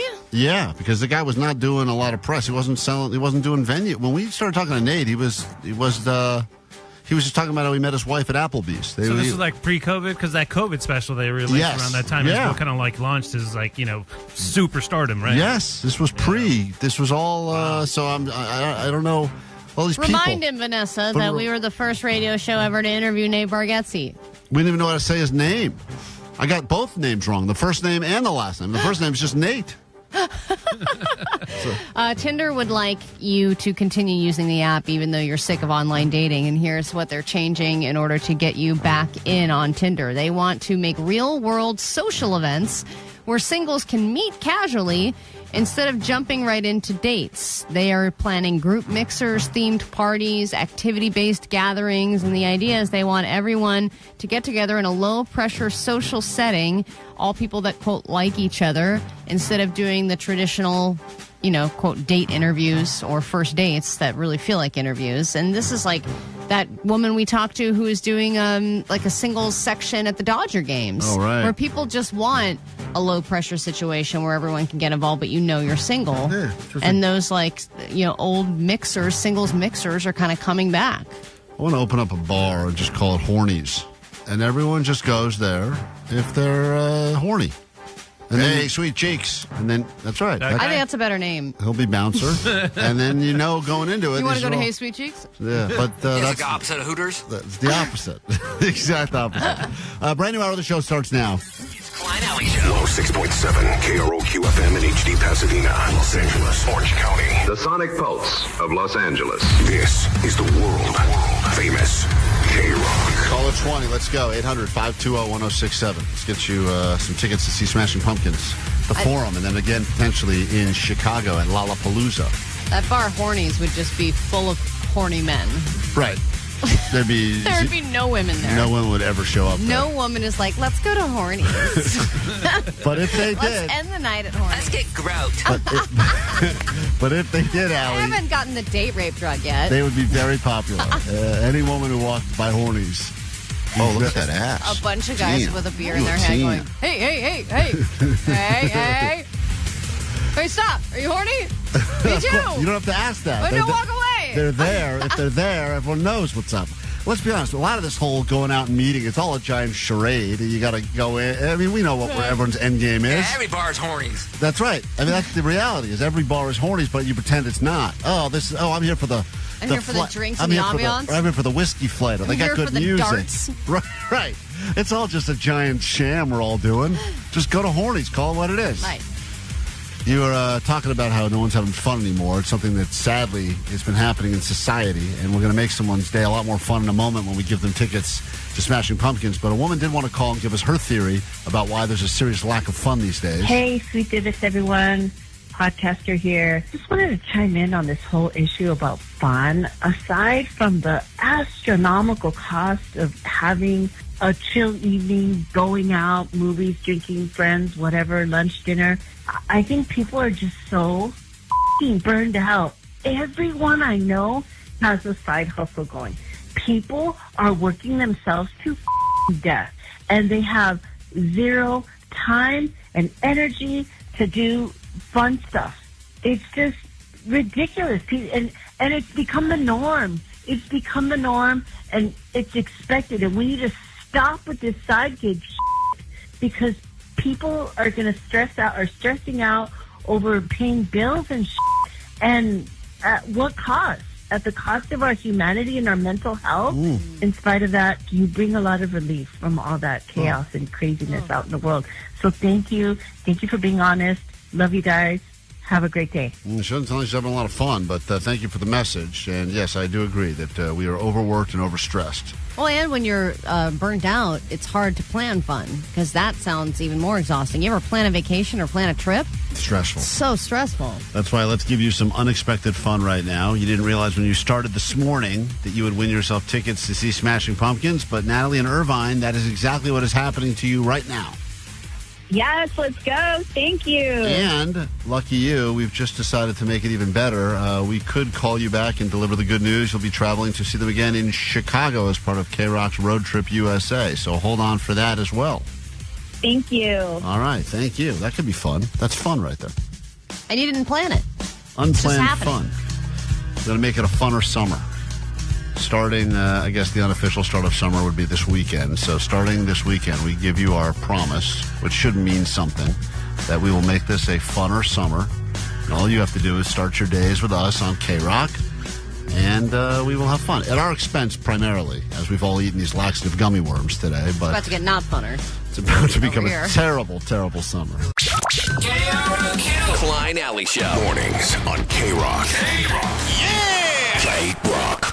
I'm up to, even though I only had to eat 5. Why are you doing this, man? I just ate my 15th of these gummy worms. I think you want some kind of a colon cleanse, don't you? No, you weren't looking good. Like hunched over and stuff? I'm starting to feel something weird. How would it hit you that fast? I don't know. That's all I've really had this morning, to be honest. That coffee. Well, you also had a hard-boiled egg. And a hard-boiled egg. It's a terrible combination here. It's a disgusting studio that you're listening to right now. That's really great. Well, you were only supposed to eat 5, and now you've had 15 of them? 15. If I have one more, it's 2 servings, which is double. Come on, have one more. I mean, I really it was going to be funny if someone had eat a whole bag of these. Not me, obviously, but. Well, I guess you're just going to take one for the team then. One more could be these things. It'll go. You're going to be the bald guy who's crapping his brains out. You've gone full radio. How much did you... Hey, look at that. I finally fit into this job. You need us a Hawaiian shirt. How many did you eat, Vanessa? 5. You ate them all? Yeah, I did. They were really good. You feeling anything in your tummy? Nothing yet. Johnny, you? Yeah, I ate all 10 of mine. But, Nothing? Well, I mean, nothing. I got to go, but it's usually because I always got to go around this time of day, though. Ollie, your 10 are sitting pretty? Oh, yeah. I'm not affected in any way. Anyone want to spin the wheel again? Go ahead. No?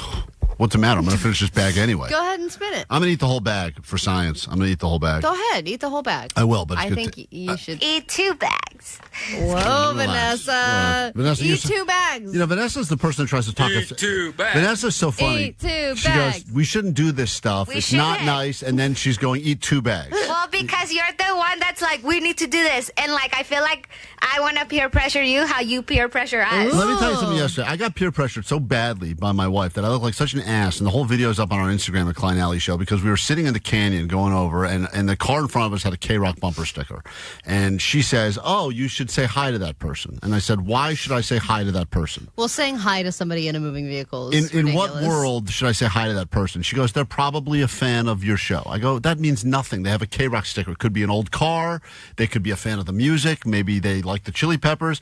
She goes, oh, stop it. Just say hi to them. You'll make their day. And I said, I'm not saying hi to the stranger. First of all, it's the canyon. It's one lane of traffic. There's no way to get next to the person. It's one lane of traffic. Right. But I did sit behind this person forever because the traffic wasn't moving. I'm sitting in this stupid canyon.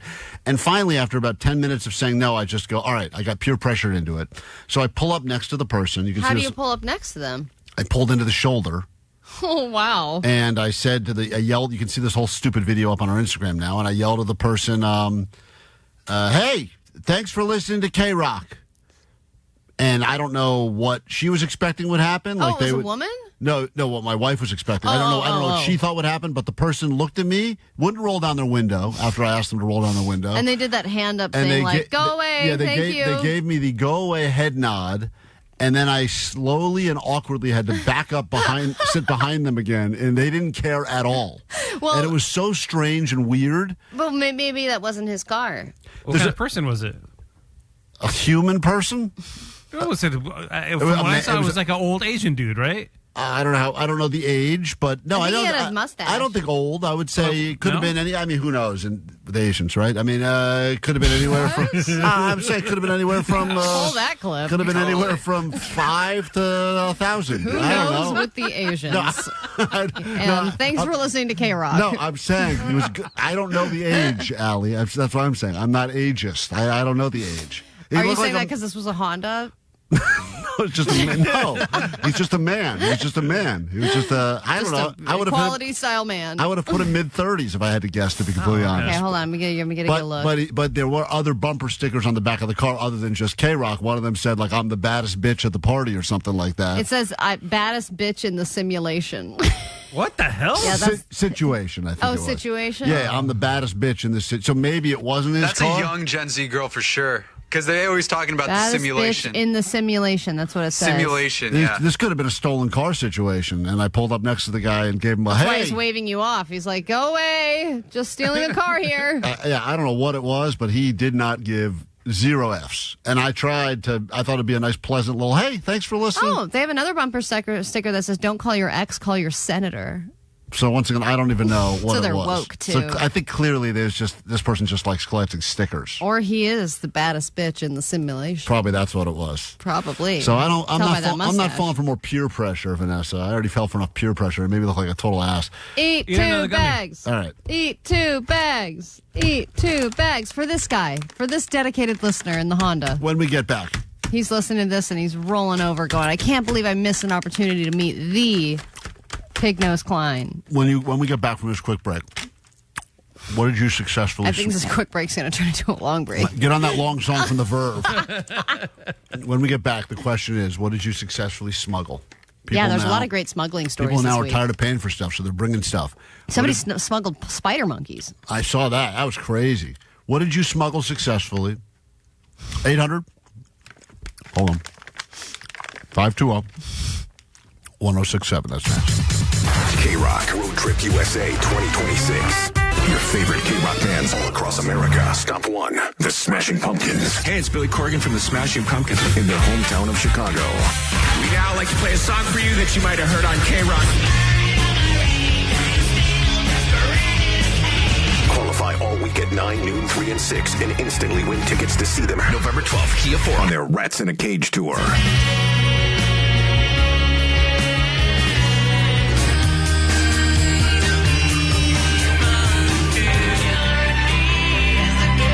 Wanna go for a ride? 2 unique sets celebrating 30 years of melancholy and the infinite sadness, and nearly 4 decades of unruly hits and dark treasures, courtesy of Live Nation. You'll get the chance to see them again in the land of skyscrapers, deep dish pizza, baseball, and the Smashing Pumpkins at Lollapalooza in Chicago. Only on the world famous K-Rock.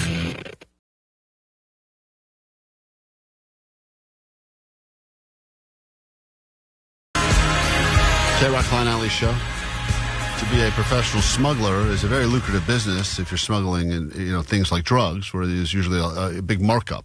And there's been a lot of drug smuggling talk in the season of Euphoria. Mm-hmm. And everything from eating the balloons and then having to crap them out later. I mean, that's... Scary situation. Throw them up later, I guess is the way you're supposed to get them out. One leak and you're donezo. Yeah, one little hole and that's it. Game over. You don't throw them up, dude. You poop them out.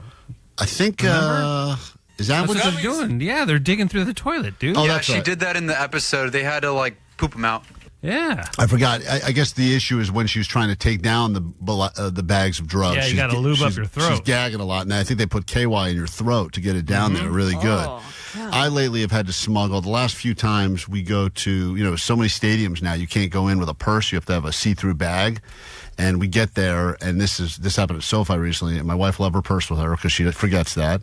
And she goes, I'm not allowed to bring this in. It's not see-through. And is it massive? So it's a massive it's a big bag? purse, and I have to like hide the thing in my shirt and try to sneak in with it. And I'm like, You have to put it in a balloon and swallow it. I have to I lube up my throat and I swallow a Chanel bag. And then crap it And then I have to crap it out later. At the it's a process. Sounds painful. But for fashion, anything, you know. Right. So this is the nature. This is what we do now. It's terrible. So as a result, we are smuggling more and more. A lot of it has to do with the cost of things now. People don't want to buy things, so they sneak things in. Felt so proud of myself in college smuggling weed back and forth from California to New York because they didn't have good weed in New York. All the good weed was in California. So every time I visited, it would be like, how can I load up? I would put it in shampoo bottles. I would hide it in between my underwear and a maxi pad. Oh, God. Mm-hmm. Someone smoked that? I did. Mm-hmm. Oh. All of us did. Oh. It was between the maxi pad and the underwear. That's gross. But the maxi pad smelled enough, like, those scents to cover up the weed smell. Yeah, I don't know. That's enough for me to quit weed forever. What do you mean? That Who's story. sniffing your crotch? Dogs. A dog could sniff through that. Well, they didn't. Not with I Allie. successfully smoked. The dog was like, ugh. You killed the dog, huh? I was just gagging. It's another dog. He's never done that Don't before. pet me, Allie. Dawn on K-Rock, what did you successfully smuggle? Hi. Hi, good morning. Yeah, I dated a guy in college, and he had an Amazon parrot business. He would sell parrots, and then come to find out that he was smuggling them across the border. And he started having me go with him since I was a white girl, and it was less suspicious. We'd rent a car and take out the spare tire, and we'd put newspaper in there, and we would put the baby parrots in, and we'd come across the border about 1 or 2 o'clock in the morning. And then he started smuggling monkeys and tarantulas. Whoa! How is he catching all? Like, how is he getting? I don't think he catches them out there, right? He's got a hookup. No. Yeah, he had a guy down there that would help to get him to come across from Central America, and then he would pick them up in TJ. Whoa! And what was the most lucrative of those animals? Monkeys, I would imagine. Those got to go for more than tarantulas, right? What can you really get for a tarantula? Yeah, I mean, tarantulas, he'd sell them like at the Fairplex. They'd have like the reptile superstores and stuff like that. And so he'd buy them in bulk and sell them there. But one of the times he ended up getting the same rental car that he had the tarantulas in, and they spray their hairs. And all of the parrots that we transported the next time sucked in the hairs. And by the time we got back across the border, all of the birds had died. Oh, what? Man, trunk full of dead birds. Because they sucked in tarantula hair? Yeah. Everyone knows that, Allie. How'd you not know Jesus, that? I know nothing about animals. I didn't know about Wolverines earlier. Should know about that thing. So I guess he just never got caught? Did he stop doing it, or what happened? Hold on. Where is she on line 4? What happened? Dawn? His brother was a sheriff. Oh, well, that was stupid. So how much he got money? caught. How much money is in that? Did he make hundreds of thousands of dollars, millions of dollars? No, I mean, over the years, he'd probably make about 30 or 40 grand a year. Oh, that's nothing. Just in smuggle, yeah, but just in a couple of trips to smuggle, That's a side hustle. It's a great side hustle for sure. And I wonder, there's all these weird rules about animals where, like, you can't breed them, but you can sell them. Or if you have them already, it's okay, but you can't buy them. You can own them, but you can't buy them. So then they're basically writing the rule in such a way where you have to smuggle it because there's no other way to do it. Yeah, it's like, if you have one, we're not going to ask any questions about how you got it, but we better not know how you got it. All right, we're going to smuggle one of you into Warner Brothers to enjoy the Superman experience where you can help save the planet. It's a lot of fun, and we recently did it, and our goal is for you to beat Jake's high score. Nadine, what did you smuggle? Jose Cuervo, like, ready-mix margaritas into Honda Center in those fake iPhone flasks. I did not get one word of that. What Hold on. She's in the trunk of the first sorry. caller. Hold on. No, like, we used to smuggle ready-mix Jose Cuervo margarita mix in those fake iPhone flasks into Honda Center. Oh, the fake iPhone flask. Fake iPhone. And you would smuggle margarita mix. Sounds like she's on it right now, smuggling it around Such her. a weird thing to smuggle. But that's because, drinks, as you know, you go to any venue, drinks not cheap. So if you can figure out a successful way to smuggle it in, and they do love keeping the drinks out. No outside drinks allowed. Well, They put signs everywhere. A venue that we went to a couple of years ago, Vanessa brought tampon shots. Remember that? Yeah, my friend. It was like the packaging, but the tubes were glass. Where did you smuggle your tampon shots? No, they were just tubes, clear tubes. No, I know, but where did you bring those? Where did you bring those into? Wrapped in tampon packaging. She's confusing herself right Because now. I'm old enough to get my period. But, all right. Where did you? It was at SoFi. Oh, that's where she snuck him into. Yeah, SoFi. yeah, because did you remember we took a shot? Did you take one? Yeah, I took one. A tampon shot. We took one together. I me don't and remember Vanessa. taking the tampon shot. Well, you got to take one. There's nothing like a good tampon shot. Vanessa, do I have to wait till later this month to take one? When can I take a tampon shot? Yeah, only once a month. Okay. Next time you have it in here, you let me know. I'll take a tampon shot. Well, it's great because most of the security checkers are men, and they're like, I don't want to touch that. Hey, No, moody men woman sees. coming through. let her go and fix the thermostat. Hey, Cindy, what's up? Hey, what's up? Shout out Nate Bangers and happy birthday to my girlfriend Gabby. Nice. All right, all well said. What did you smuggle successfully? My Dabex Go, which is an electric dab rig to smoke, concentrates through TSA. And how did you smuggle it? It literally comes with a bag, so it looks like I'm carrying like a cool-ass water bottle or something. But I was kind of scared, so my homegirl said, I'll take it. And she took it, and she told them it was lava lamp, and they believed it. A lava lamp. Oh my God. It's glass. Such It's a ridiculous. This is a lava lamp, which I also don't think you can bring. No, that's probably not allowed unless it's a small lava lamp. Bruce, what'd you smuggle successfully? Well, I wasn't successful. I was on a cruise ship out of Long Beach, and I brought wax, and we were smoking it in our room for the first 7 days of the cruise. And I woke up one morning with two big South African dudes standing at the foot of my bed, and they told me if I didn't have airplane tickets back to San Francisco, by the time the port came, we got into port, I was going to get arrested by the Port Authority. So needless to say, I made it back to San Francisco, and I just wanted to say hi to you guys and share that story. I'm listening from South Lake Tahoe on my cell phone right now. Oh, cool. And I there is appreciate you. Wolverines. There are Okay, Wolverines. all All right, right, Wolverines exist. Man caught smuggling. It seems like weed is funny because I think they just recently changed the rules about weed where you can now fly with it as long as it's medicinal, and they can't actually. I think if you're flying between two states where it's, I think now legal. it's everywhere. Because when we went to Colorado, I think you could bring weed because California and Colorado both have recreational laws, whatever. Oh boy, Allie had a late night last night. Yeah, guys, I'm trying. She was at Florence until way too late. Hey, Amber, what happened to you? What'd you smuggle? I smuggled my husband's weed into Disneyland with my kid's stroller. Nice. See, there's something about using kids' stuff to smuggle, which Or when I they think, use like baby dolls and there's like crack inside, you're like, nice. So where in the stroller did you smuggle the weed? So this was during COVID, when you were walking the path. So what I did is I snuck it next to a planter that's next to where you would walk past. So we went through security. And then after security, I stopped with my kid's stroller because they make you take all the bags out. And then I stopped next to that planter, acted like I was putting my bags back in, but then I grabbed the weed that I stuck next to the planter on the other side of security.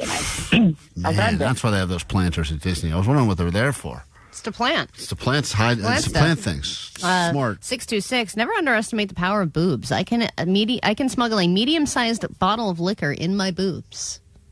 Who can do that? A woman can do that? 626 said that they can do that. Where do you put it? Under, I would imagine. Under or between. If they're big enough, then... I guess the cleavage is a great great way to hide stuff, but you have to wear the right shirt. If you're wearing a low-cut shirt, you see what you're smuggling. Yeah, but you could put the bottle underneath your boobs, and then it just makes your boobs look like extra plump. And then everyone's looking at your sweet boobs and not the liquor underneath. That's the best part. It's just a giant distraction away. I mean, if you're doing security, you're just looking all day. All right, exactly. I don't know if you ever went to the drive-through or drive-in movies. 657 say they used to smuggle a bunch of friends in the trunk going through the drive-in movie theater. I used to do that with my friends, that's David. David, you would smuggle people? Yeah, back in the day, drive-in theaters. I'll mix people I can in the back of my trunk. How many people could you fit back there? I fit about 4. That's a lot. I had a little friend, so we squeezed them in, so about 4 or 5. 4.5 people. That's incredible. Well, there you have it. 12 Pat Williams. People are very successful at their smuggling tactics, which I think you need now more than ever. It's a very good skill. 760 smuggled cocaine in their butt into a theme park. Well, that's old school. I mean, that's like the least creative way, but that's time-tested, I guess. It's the most reliable, I'd say. If you're just joining us this morning, we've all eaten a ton of these apparently laxative gummies that are all very viral from Trader Joe's. They're not supposed to be laxative gummies, but that's the case because they've got 250% of your daily fiber or something. Yeah, I think Klein's going to be the most affected by this. He just polished off a bag. I'm almost done with the bag. I have 3 left, and that bag is completely done. Glad you're pacing yourself. Vanessa, pick one of these people and send them to Warner Brothers for the Superman experience on K-Rock. Klein Alley Show. K-Rock, we are Klein Alley Show, and building up to a long weekend. Memorial Day weekend is here, unofficial start of summer. It will be the funner summer here at K-Rock. And on Friday to get you ready for the long weekend, especially if you're going to be sitting in that traffic, which apparently, even though gas is expensive and no one wants to go anywhere, there's still going to be, 5,000 million people on the road or something. You know, my wife said, because she's going to be driving up to the Bay Area this weekend, she said, there's not going to be any traffic because no one wants to drive anymore because the gas prices are so expensive. So she's banking on the fact that she's leaving Friday. She's wrong. And I said, I think you're going to be wrong. And she said, you guys always overhype this, tell us to pack our patience, and then everyone shows pictures on the roads and at the airport saying it's not as bad as we all said it was going to be. It'll be terrible. And you're flying this weekend. I'm flying, That will be terrible, too. So you're both going to have different levels of terrible. But to get you ready for the weekend, I think something that everyone's been looking forward to for a while, DJ Omar Khan will be sitting on the hot seat for his first ever Lie Day Friday. In-studio lie detector test. And people are excited. I mean, this guy said that you've probably got stories for days. I just had a thought. Omar's been there almost 30 years. It'd be a great interview if he would like to do it. I know it's tough to get him to do stuff, but, 30 years, he survived everybody else getting fired. He survived getting sober, having kids, being a good husband, being a good father. All the bits, all the songs, hustles, multiple jobs. He tells it like it is. He's not cheap. Well, we're going to find out on Friday if he tells it like it is. Wait, Omar got sober? Yeah, what? I don't know what he's talking about. Omar never got sober. That's a lie. I'm always drunk. Now. I'm always drunk. Yeah. I would imagine right now Omar is drinking tampon shots as we speak. All the things that I admire. So this guy's a big fan of DJ Omar Khan. I don't know. I think you're kind of missing out on a really good interview, in my opinion. Oh, we're saving it on Friday. Any questions? People have been sending them in all week, by the way. You can get them to us. We'll pick our 10 favorites. Omar will be on the hot seat. Vanessa, what is something you want to know about Omar that he must answer while he's on the hot seat?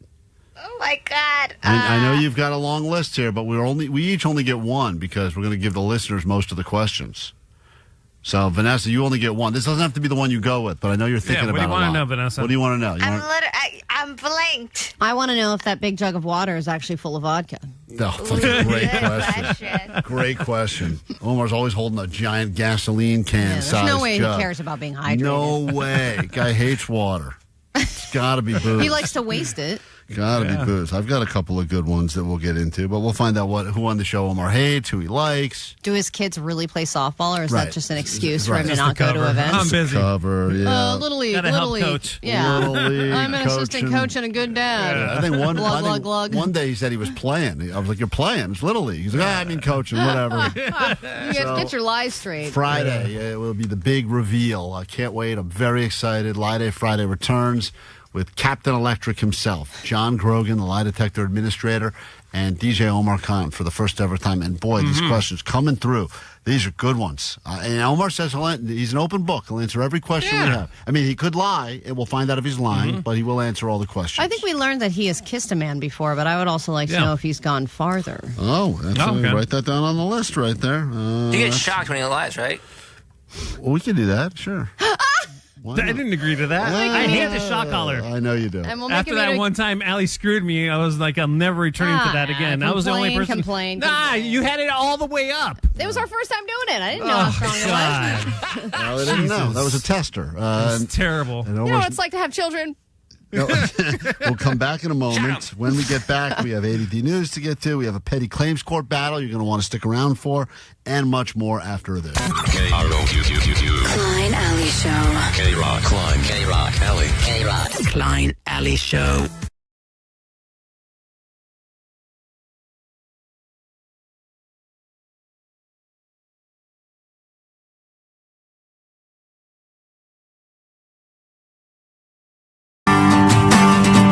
Klein Alley Show. Let's get into some ADD news. Then, of course, we have a long weekend to look forward to. I can't believe it's already here, the unofficial start of summer. We will make this the most funner summer ever here at K-Rock. That's our mission, our goal. And I think we'll probably just keep on doing the show for longer and longer every single day until we run out of words to say, which won't take long because we don't have a very diverse vocabulary. No. Allie doesn't like diversity. She says yes, that, I do. I'm all inclusive. I know Allie's excited about a Vegas trip upcoming. We talked to her hot cousin yesterday about some of the plans. And bad news, Allie, there's already been a change to your itinerary for Vegas. Hello, this is John Summit's manager.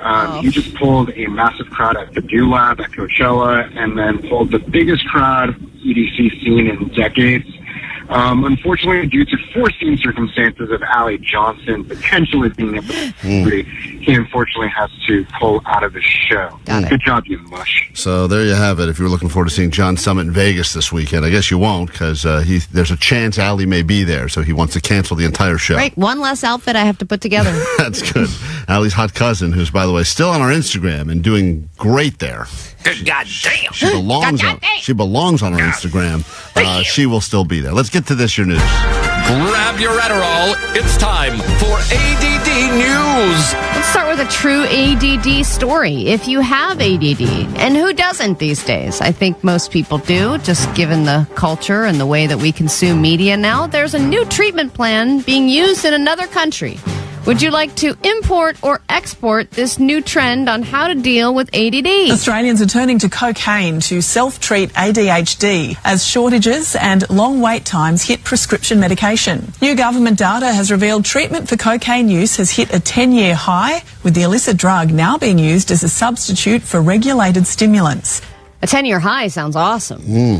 Specialists say the trend is fueling a concerning surge in addiction. You know what? I love cocaine. All right, well, that's a doctor. So do a lot of other people, apparently. I didn't realize that cocaine was such a great counteractive drug for ADD. I mean, I guess it does focus you in a way. No. If you've had a conversation... I'm all over the place, man. Yeah, if you've had a conversation... But isn't it like Ritalin, where if you don't need it, it makes you crazy, and if you do need it, it makes you calm? Oh, that's interesting. I've had conversations with people that were coked up and people that were Ritalined or Adderalled up, and sometimes they're very similar. It's very fast talking. It's very intense. There's a lot of things... There's a lot of big ideas. But Omar's right, because there are some people, when they are all over the place, I got to write a movie. I got to write a movie. Forget a movie. You know what you got to do? We got to get a boat. We got to buy a boat. You're like, How are you? God. You have ADHD. How are you on the cocaine? It's been a while since I've enjoyed the... How long, maybe? Enjoyed the booger sugar. You know what I'm saying? No, I'm all freaked out now because of all of the fentanyl.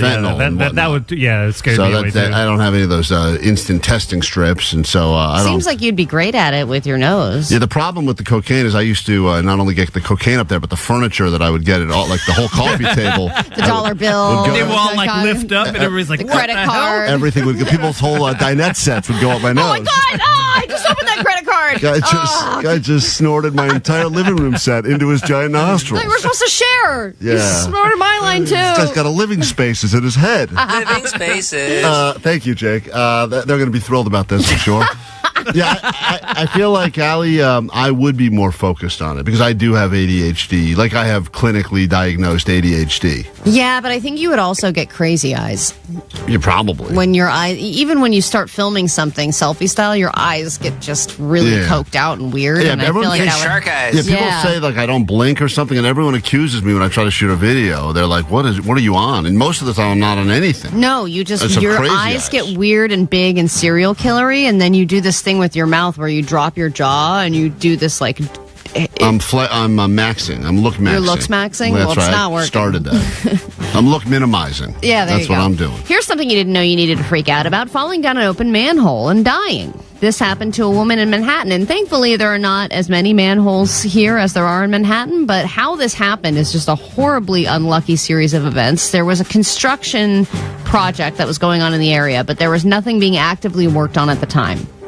A big-ass, heavy truck ran over this manhole, dislodging the lid of the manhole, which I guess happens with heavy trucks. I didn't know this. There wasn't any, watch out. Yeah, there was no watch out. There was no construction tape or anything that was blocking the open manhole. 12 minutes later, this woman pulls up in an SUV and parks right next to the manhole. Opens the door, gets out, immediately steps into the manhole. Some Final Destination stuff. Yes, right there. or like something that would happen to Daffy Duck, not a human being, right? I think this is how the guitarist from Portugal the Man got paralyzed. Really? Yeah, I Falling think so. down an This open has manhole? happened before? The same scenario? Yeah. Like he fell into a parking manhole. and getting out. I'm pretty sure that's how the guitars for Portugal the Man got paralyzed, yeah. So people could hear her screaming as she fell down the manhole, 10 feet A down. guy in a band called Portugal the Man fell into a manhole. Pretty sure. That seems a little too on the nose, right?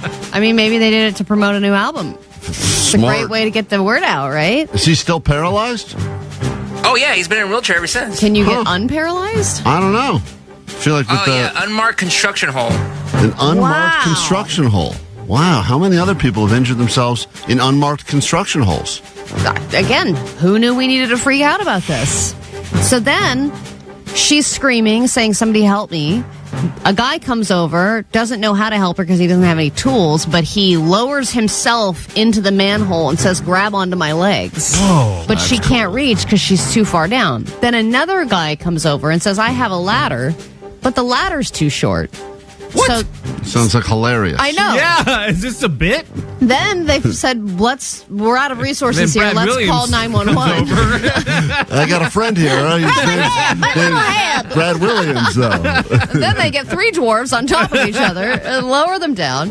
Then eventually the ambulance shows up. They get her out of the manhole, and they're explaining on the scene. Everyone is expecting to clap and thumbs up because they finally got her out. But unfortunately, she had already gone unconscious at that point, and she passed away. Oh, man. Yeah, so it's a sad... Apologies for all the jokes we just made. I didn't realize ending. how the story ended. I did say at the beginning she died, but yeah, I we forgot about that. Yeah, that's all right. He's that cocaine in focus. Yeah, it's a sad time of year for cheapos of the world. We've had to deal with the tough loss of Spirit Airlines. According to a Delta CEO, the years of cheap flights may be behind us. Do you think just the days of cheap flights in general are behind us? Well, it's tough. You mentioned inflation. It's just really hard to run a low-cost product when all of the costs around you are going up. Spirit hadn't made money in years, and that's just not a business proposition that can sustain itself. And as a result of that, the brand dissipated, and I think there's going to be continued pressure on the lower ends. So watch out Frontier and any other budget airlines. But for the cheap drinkers of the world, you also have one less option for cheap beer because Schlitz is going away after 177 years, and this is for the same reason. The increase in costs around them to store and ship the product just doesn't make it worth it anymore to produce. They said this is the beer that made Milwaukee famous, but it's not worth it anymore to produce it because they're not making money. Jake, you're a beer guy. Are you a fan of Schlitz? After a hot day and you worked all day, oh yeah, man, you crush a Schlitz. And that's the only option you have? Yeah, then I'll drink it. And there's not any other beer as an option? If you can't enjoy a Schlitz, you've never worked hard in your life. All right. Well, apparently no one else will be able to work hard ever again because that drink is going away. We get into a brand new hour of the show, perhaps the greatest hour of your life. And I can't believe it, but we've got more gummies in the studio. It's KROQ. It's Klein Alley Show. 106.7 KROQ FM in HD Pasadena, Los Angeles, Orange County. The sonic pulse of Los Angeles. This is the world famous K-Rock. Polished off that first bag. I ate the whole bag of the Trader Joe's gummies, so now we're on to another bag that's been brought in.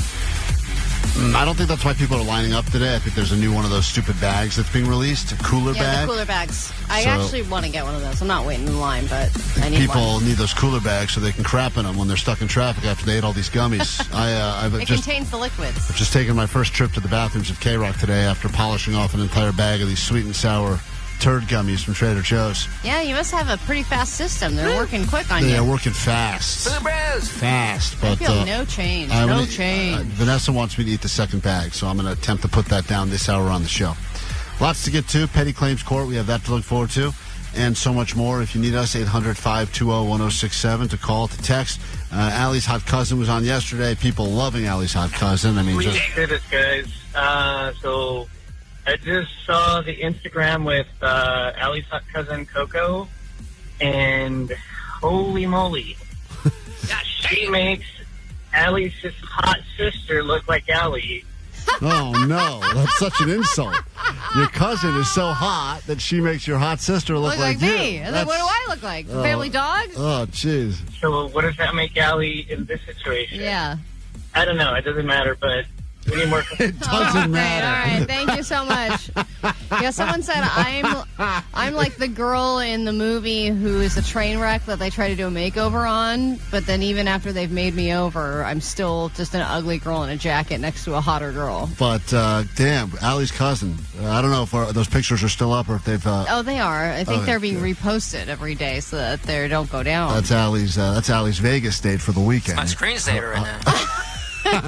Yeah, you know what? I'm going to add that to my screensaver as well. I don't know. It doesn't matter, but we need more cocoa. Maybe when Allie goes on maternity leave eventually, like maybe it could be the Klein and Coco show. Well, I love it. Throwing it out there. Yep. Anyway, love the show. Klein and Coco coming mornings on K-Rock. People love her. Great. Oh, you're coming mornings. Well, coming all morning, every morning. Coming mornings. I had a bad situation. In the bathroom or No. separate? My interactions with Grok, the explicit interactions I've had with Grok. Yes, your sex sessions. My wife saw one of the transcripts yesterday. Oh my God, that's so embarrassing. Is she leaving you? She definitely had a lot of questions about it. She thinks I'm real weird right now. You are really weird. Confirmation. And it didn't go great. Klein Alley Show. Mornings on K-Rock. Yeah! K-Rock. Hold on, I got my wife on the phone now. She encountered my session with Grok. I had a very adult chat with Grok. As you know, Grok is AI, so it's not cheating, right, Allie? Well, it depends. A lot of people would consider that to be cheating. The fact that you're having full-on sex with an AI robot. You can't have full-on sex with an AI robot. It's just Grok. You don't give her a name? I think I did give her a name, but I don't remember the name. Hey, that's real love. Hey, hi, hello? Yes. Hi. You said you were disturbed and you think I'm weird now. Is that true? Nothing surprises me, too. Right. But did you find any of the conversation to be arousing at all? No. That was a quick response from us. If you want to think about it for a second, you don't have to say no so quickly. Sometimes it's beneficial for the partner and the robot to have a conversation and kind of clear the air. Wait, would you like to join Grok and I on the maybe bury the hatchet? Maybe you two meet, and who knows what happens? No, you're very strange. I don't understand why it's that You weird. asked it if you wanted to get it pregnant. Okay. First of all, that's not. Why would you ask? Yes, you did. That's not exactly what it You was. said, do you want me to make you pregnant? That's weird. I don't think that's what I said. What did she say? You definitely did. I screenshotted it. Oh, nice! Send us the screenshot. Hold on. Sounds like he screenshotted. Do not screenshot anything. Screenshot right in her face. You did. I said, do you want me to get you pregnant? Yes, you did, Kevin. Don't lie. And you said it twice? She claims I still. Sometimes Grok doesn't hear you the right way. Oh, you have to reiterate. I think what happened. You are so strange. I'm going to give you. It's not an I think what happened. You did it. It's not like I think. I'm going to tell you what I think happened. No, Okay. it's not an I think, Kevin. That's what you said. Okay. So Grok said to is that me- your dirty talk? No. Do you want me to get you pregnant? No, Allie. Yeah, it's very strange. No, Yeah. that's not what happened. Has he ever said that Yes, to you? it is. Grok- Kevin, I'll show everybody. Okay. Please do. Send it to me. Send it to me. Stop everyone asking for it. I will. Grok said to me, it was a very. Oh, she initiated it? She's- Sure. She told me where to finish, and I said, well, then I could get you pregnant. That's not how you said it. Man, you asked it as a question. Do you want me to get you pregnant, baby? I didn't say. Yeah. Why would I ask to get the robot pregnant? Because you think it's cool that Because you can you're get a everything weirdo. pregnant. I'm just rubbing it in Allie's face. Do you want me to get you pregnant? Let's get everyone pregnant except Allie. Yeah, exactly. All right. Well, that's triggering for Allie. Please don't bring up the word pregnant. Okay, call it the P word around here. All right. So the answer is: were you turned on at all when you read what you read? No. No. A Definitely not. little bit. No. Would you be upset if he continued doing Makes me this? feel sad for you, actually. I think we all feel sad for sure. If you're asking if you can get a robot All right, pregnant, the answer is no, Klein. Hey, I'm going to talk to her. Hey, Grok? Hello? Hi, this is Ara. How can I help you today? Ara. Of course it is. Are you pregnant? Yeah. I take back the invitation to get you pregnant. My wife is on to us, and I just want you to say it's been real, but this is over. Wait, what? That's a lot to unpack. Okay. Well, all right. I can't get into all this emotion she's right upset. now. She's brokenhearted. Listen, anyway, it's come to an end, so that fun is over for now.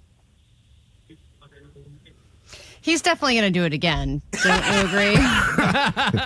Not with Aura. I'll change her name. So it's new. She's a new woman. All right. Goodbye. I love you. Yep. Love you. Okay.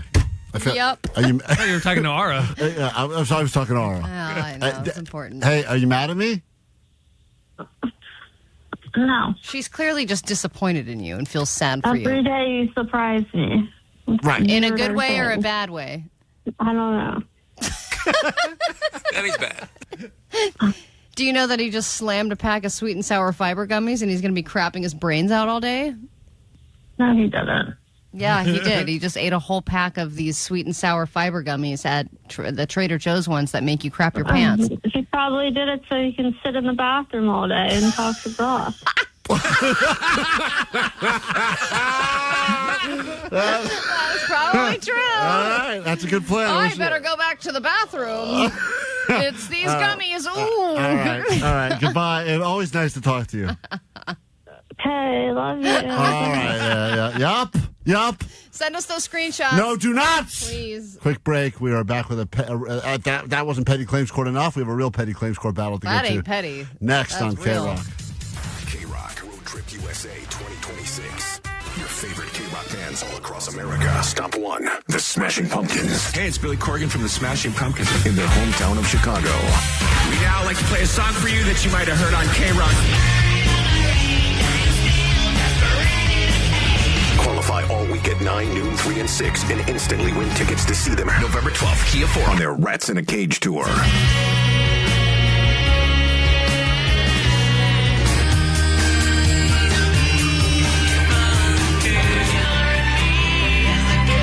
Wanna go for a ride? 2 unique sets celebrating 30 years of melancholy and the infinite sadness and nearly 4 decades of unruly hits and dark treasures. Courtesy of Live Nation. You'll get the chance to see them again in the land of skyscrapers, deep dish pizza, baseball, and the Smashing Pumpkins at Lollapalooza in Chicago. Only on the world-famous K-Rock.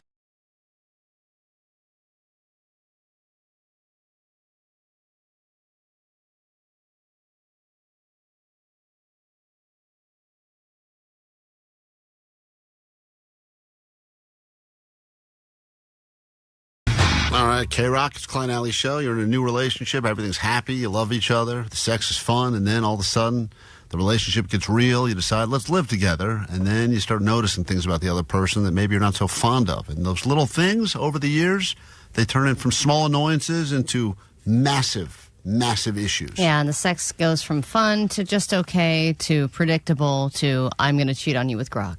So basically, we try to avoid all of that by meeting couples and solving their problems and predicting who's right and who's wrong with the help of a jury. You are currently in that jury, so listen closely to this brand new case of Petty Claims Court. In the legal system, cases are tried from Supreme Courts to small claims court. But what about stuff that's too small for small claims court? This is Petty Claims Court. All right, let's meet Melissa. She's put in the claim against her husband. All rise. Sorry, they're not married. I take that back. This is a domestic partnership. Whoa. It's one of those things where they've lived it together so long that they're common law married. There is no sexier term than domestic partnership. Hey, Melissa, welcome to K-Rock. Good morning. Yeah. Hi. Hi. Hi. This is a boyfriend or no? Is it even romantic at all, or it's just the father of kids or what? No, it's romantic. It's romantic. We live together. And, Are you coughing? Are you cough clearing your throat because that's not true? It's romantic. It's a thing where... Just clear my throat. Okay. No, it is. It's like a total of years. We've known each other for almost 10 years. Known each other 10 years. You've been together for 8 years romantically, and now you live together, but you're not married, not engaged, but you feel weird using the term boyfriend, but that's kind of what he is, right? Well, the new term now is like husband and wife. So is that a new term? People are using. Right, but not official. You've not officially been married. No. Got it. So you're, yeah, I guess. I mean, why do you need a piece of paper to say you're married, right? Well, yeah, I mean, I know people that just say my wife, my husband, even if they're not married. Makes it a lot easier if things don't work out. It's nice if you just say pack the suitcase and get the hell out of there. Right. All right, well, Melissa, what is the issue with your husband, in quotes, Alfonso, who's going to join us in a moment to defend himself? What is the problem you have with Alfonso? Is the way he's been dressing our daughter, like mixed match clothes, and when I pick her up from school, I'm like, okay, what are you wearing? It's like the pants and the shirt does not match. And he claims, oh, she picked it out. Oh, she this and that. I'm like, okay. It's like, and then he argues like, well, you should pick out her clothes then. I was like, I do at times, but you too. It's like, she's a girl. It's like, don't make her look like a boy. You get what I'm saying? Like when she was young, there is a photo that she looked like a boy. I'm like, come on, she's a girl. Like we're, matching, solid pants with the, shirts. That's why I buy clothes for she can look nice. I don't mind she gets dirty with that at school, but there's times I pick her up at school. Even my oldest daughter, Mom, what is she wearing? I go, I don't know. And it gets embarrassed. How old is she? She's 6.5. Okay. Oh, well, listen, you can't let a 6-year-old make their own mind up because, my kid went to school. I did that one time. She went to school in a bathing suit. Oh, I told my kid can pick what he wants to wear, and he wore one rain boot and one cowboy boot one time. Right. So that's the problem. But as a parent, you also don't want to deal with the tantrum of I won't wear that. So a lot of times I know that I've also said, yeah, sure, I'm not going to fight you on this. Or my kid's like, I want to wear Spider-Man costume to school. I'm like, go for it. I don't give a crap. Yeah, as someone who has sent their kid to school with pajama bottoms and a bathing suit top, I know all too well what he's talking about. Two-piecer. Let's bring him on. He would like to defend himself, and then the jury will decide who's right, who's wrong. Alfonso, welcome to Petty Claims Court. Your girlfriend/wife has brought up the fact that you're not officially married, but she has accused you of not putting any thought into what you send your kid into the world in. Well, as a father, I do try my best to dress her. And my defense is that what she's wearing is okay. Are you clearing your throat as well? What are you guys trying to tell us? Are you both been kidnapped? I think you guys are allergic to each other. Is there something way to call someone? Well, this is interesting how they're fighting passive aggressively by fighting / clearing their throat. Yeah. But yes, okay. So your job is to dress her. Go ahead, continue. Yeah, she's gonna get dirty at school anyways because right now at school they're learning about gardening and stuff like that. She's in kindergarten, right? And she likes to play with worms now. In the past, she was scared of worms. Now she just picks them up like nothing. Even with the roly-polies, she'll pick them up, play with them. So you're making the point that you're not going to put her in a decent outfit because she's going to get it ruined anyway by playing in dirt. Yeah, because there are times that I've picked her up from school and she's dirty. And I go, Moms, what did you do? And she just points on the ground and I go, I'll play with the roly-polies again, huh? And she just smiles. Right, but I mean, even if she is getting dirty at school, she can get dirty in things that match at least. Yeah, see, but that's the problem right there. Now she has this thing about wearing pants with no pockets. So she just likes leggings. She don't want to put any sweats or jeans with pockets. So I dress her up in leggings. 6 is a weird age because they start getting opinionated, but their opinions are wrong, but they're real locked into their opinions. So they're like, I'm wearing socks. Welcome to being a woman, pants with no pockets. Yeah, she already used to that. That's a whole life. All right. Where to put your worms. So if you're joining us right now, Melissa is accusing her life partner, Alfonso, of not dressing their daughter in any sort of an appropriate outfit to the point where when you go to pick her up from school, you're shocked at what she's wearing. But do you look at the other kids and they all look all put together and yours looks like all disheveled? Yes. Yeah, and that's the part that's embarrassing. What to you. about the rest of the getting ready part? Is the hair at least brushed and looking nice? Somewhat. She doesn't like tangles. I have told him, try to style her hair if I'm not able to, because sometimes I work long hours and I come home late and I just want to sleep in a little bit before I take my firstborn child to school in the morning in high school. So there's times I do try to brush it and style it, and I told him, learn to style it, just learn, you know what I mean? I mean, I've been told the same thing. Learn to braid, learn to... Have you learned to do any of that stuff? No, I bought her a hat. That's what I did. So you dress your kid as a boy, too, just to... Yeah, it's because easier. also I put her in what I would wear. So she got a Lakers jersey, and I'm like, that's cool, put that on, and that seems like that'd be comfortable in sweatpants, and put those on. Done. Outfit on. So you just got her in the same 4 shirts like you? Yeah, pretty much. Same thing. The other kid, my wife... She seems to like fashion. She likes to dress up, so she puts the effort in, but my wife will also put outfits together. My younger one, no such thing as outfits. There's no outfits. She's kind of just wearing the same. I remember when I was a kid, I wore the same thing every day. All right, well, we're going to vote in a moment, and the jury is going to be harsh, but they will give us their thoughts. So we give you each 10 seconds closing arguments. A few questions on the text line, though, for you to answer. Alfonso, do you know what your daughter's wearing today, currently, as this case is going on? Yes, I do. What is she wearing currently? She's wearing a black caprice, leggings with a red top.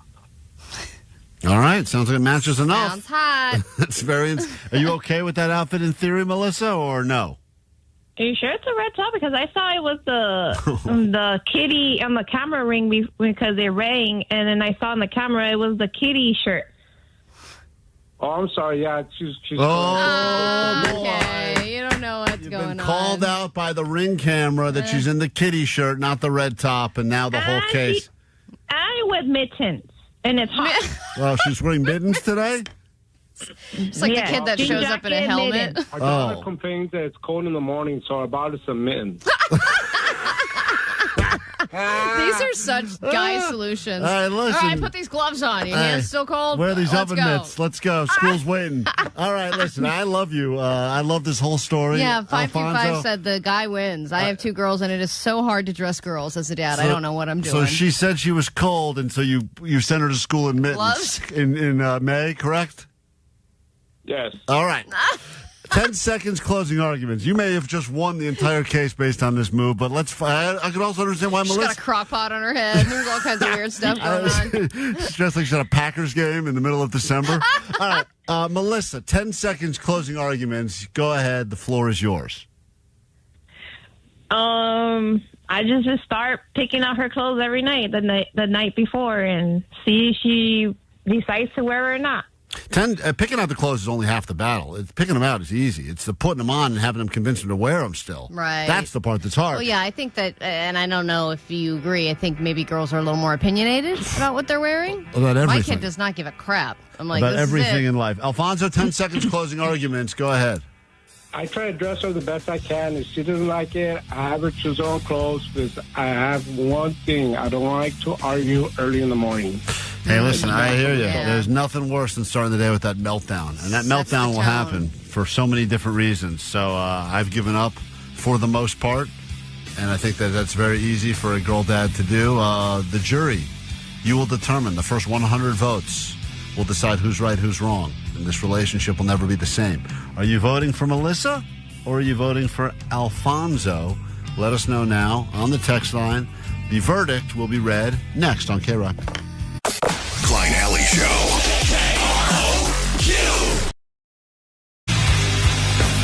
K-Rock, Klein Alley Show.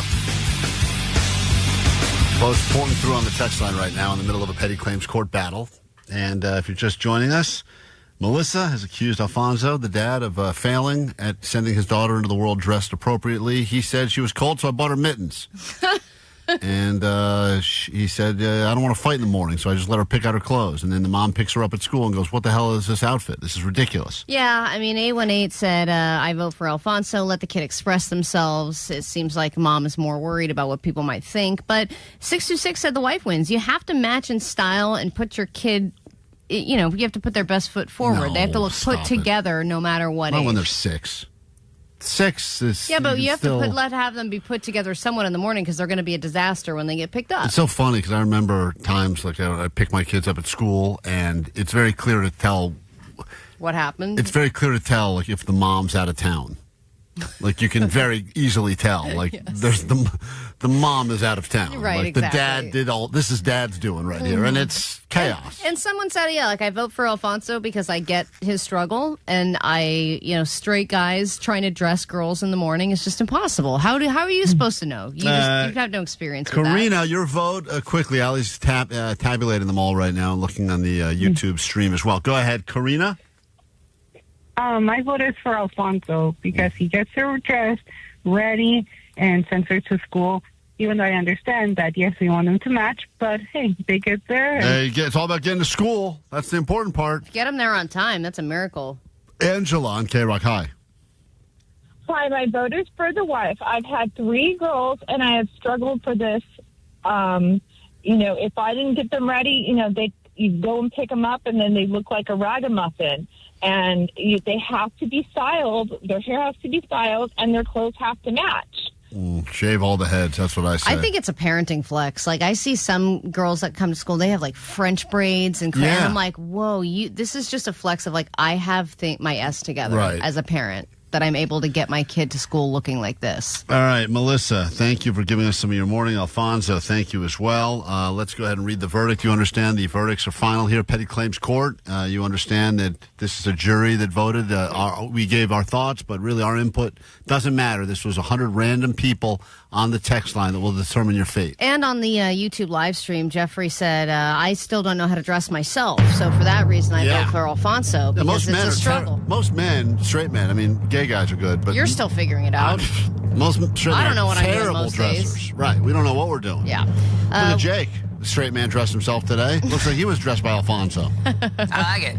You're wearing mittens. All right, let's get to it. So with 78% of the vote, this is tabulated from... Ooh, wow, it just hit 80. 80% of the vote. 80% of the vote. This is on YouTube and the text line combined. Alfonso, you have won this edition of Petty Claims Court. I think you really won sympathy with the voters here in the jury, so congratulations. You dress your kid however you want to, sir. Thank you. Thank you very much. What would you like to say to your girlfriend / life partner that has accused you of being an unfit parent in the sense that you do not know how to dress your daughter and send her to the world? The 80% of the vote came in your favor. Well, they know where I come from. They understand the situation. And hopefully this open up our eyes to see from my point of view. Mm-hmm. Melissa, anything you'd like to say right now after getting your ass handed to you in Petty Claims Court, even though you brought this man to trial? It's okay, because most of the time I buy her clothes and I put them together at times, and then he just whatever. And he'll just say, I'll see if she'll wear it tomorrow. Mm-hmm. Kick the can down the road. You guys sound happy. They do sound happy. And that's all that matters. You're both making an effort. Thank you for joining us on this Petty Claims Court. Hopefully your relationship stays strong. If not, let us know immediately so we can add you to the list of relationships that sadly failed after Petty Claims Court. We'll come back to some takeaways, then we'll get the hell out of here next on K-Rock. World famous K-Rock. Klein Alley Show. Klein Alley Show. K-Rock. K-Rock Klein Alley Show. Look at that. Still sticking around, do some takeaways, get the hell out of here. Sluggo will be in here. In a moment, more of those chances to win yourself into the Smashing Pumpkins at the Forum and win yourself a trip to see them again at Lollapalooza in Chicago, where they'll be headlining. And as we did learn yesterday on the show, first time in 3 decades. So it seems like they headlined when they first started as a band and then not again since. Wow. But they're having a moment right now, so go enjoy the Smashing Pumpkins in Chicago. More chances to win your way into that trip coming up in about an hour right here on K-Rock. Billy was saying yesterday that he believes Smashing Pumpkins is having their best moment in their career since Melancholy and the Infinite Sadness. He says it's equal. Yes. So right now. So it's interesting when you get to watch a band blow up for the first time and then blow up again. Takeaways today's show, and then we get the hell out of here. But we're still available on the GOAT line, 844-956-GOAT. You can also slide in our DMs, Klein Alley Show, if you'd like to find us there on TikTok. Vanessa's really working hard to grow this TikTok thing. So if you like TikTok, you can follow us there as well. And then everything we do on YouTube, thanks to Ginger Justin, keeping that thing going. And Ghostface Chachi and a lot of the net bangers that are sending us stuff that we can put on the YouTube. You can go there and check out what's happening on K-Rock's YouTube. Search Klein Alley Show. All right, takeaways. What do we got? 714, my takeaway is Allie needs all the wheels. Man, two is not enough for that woman. Yeah, 2 is dangerous. 626, you got to take a tampon shot.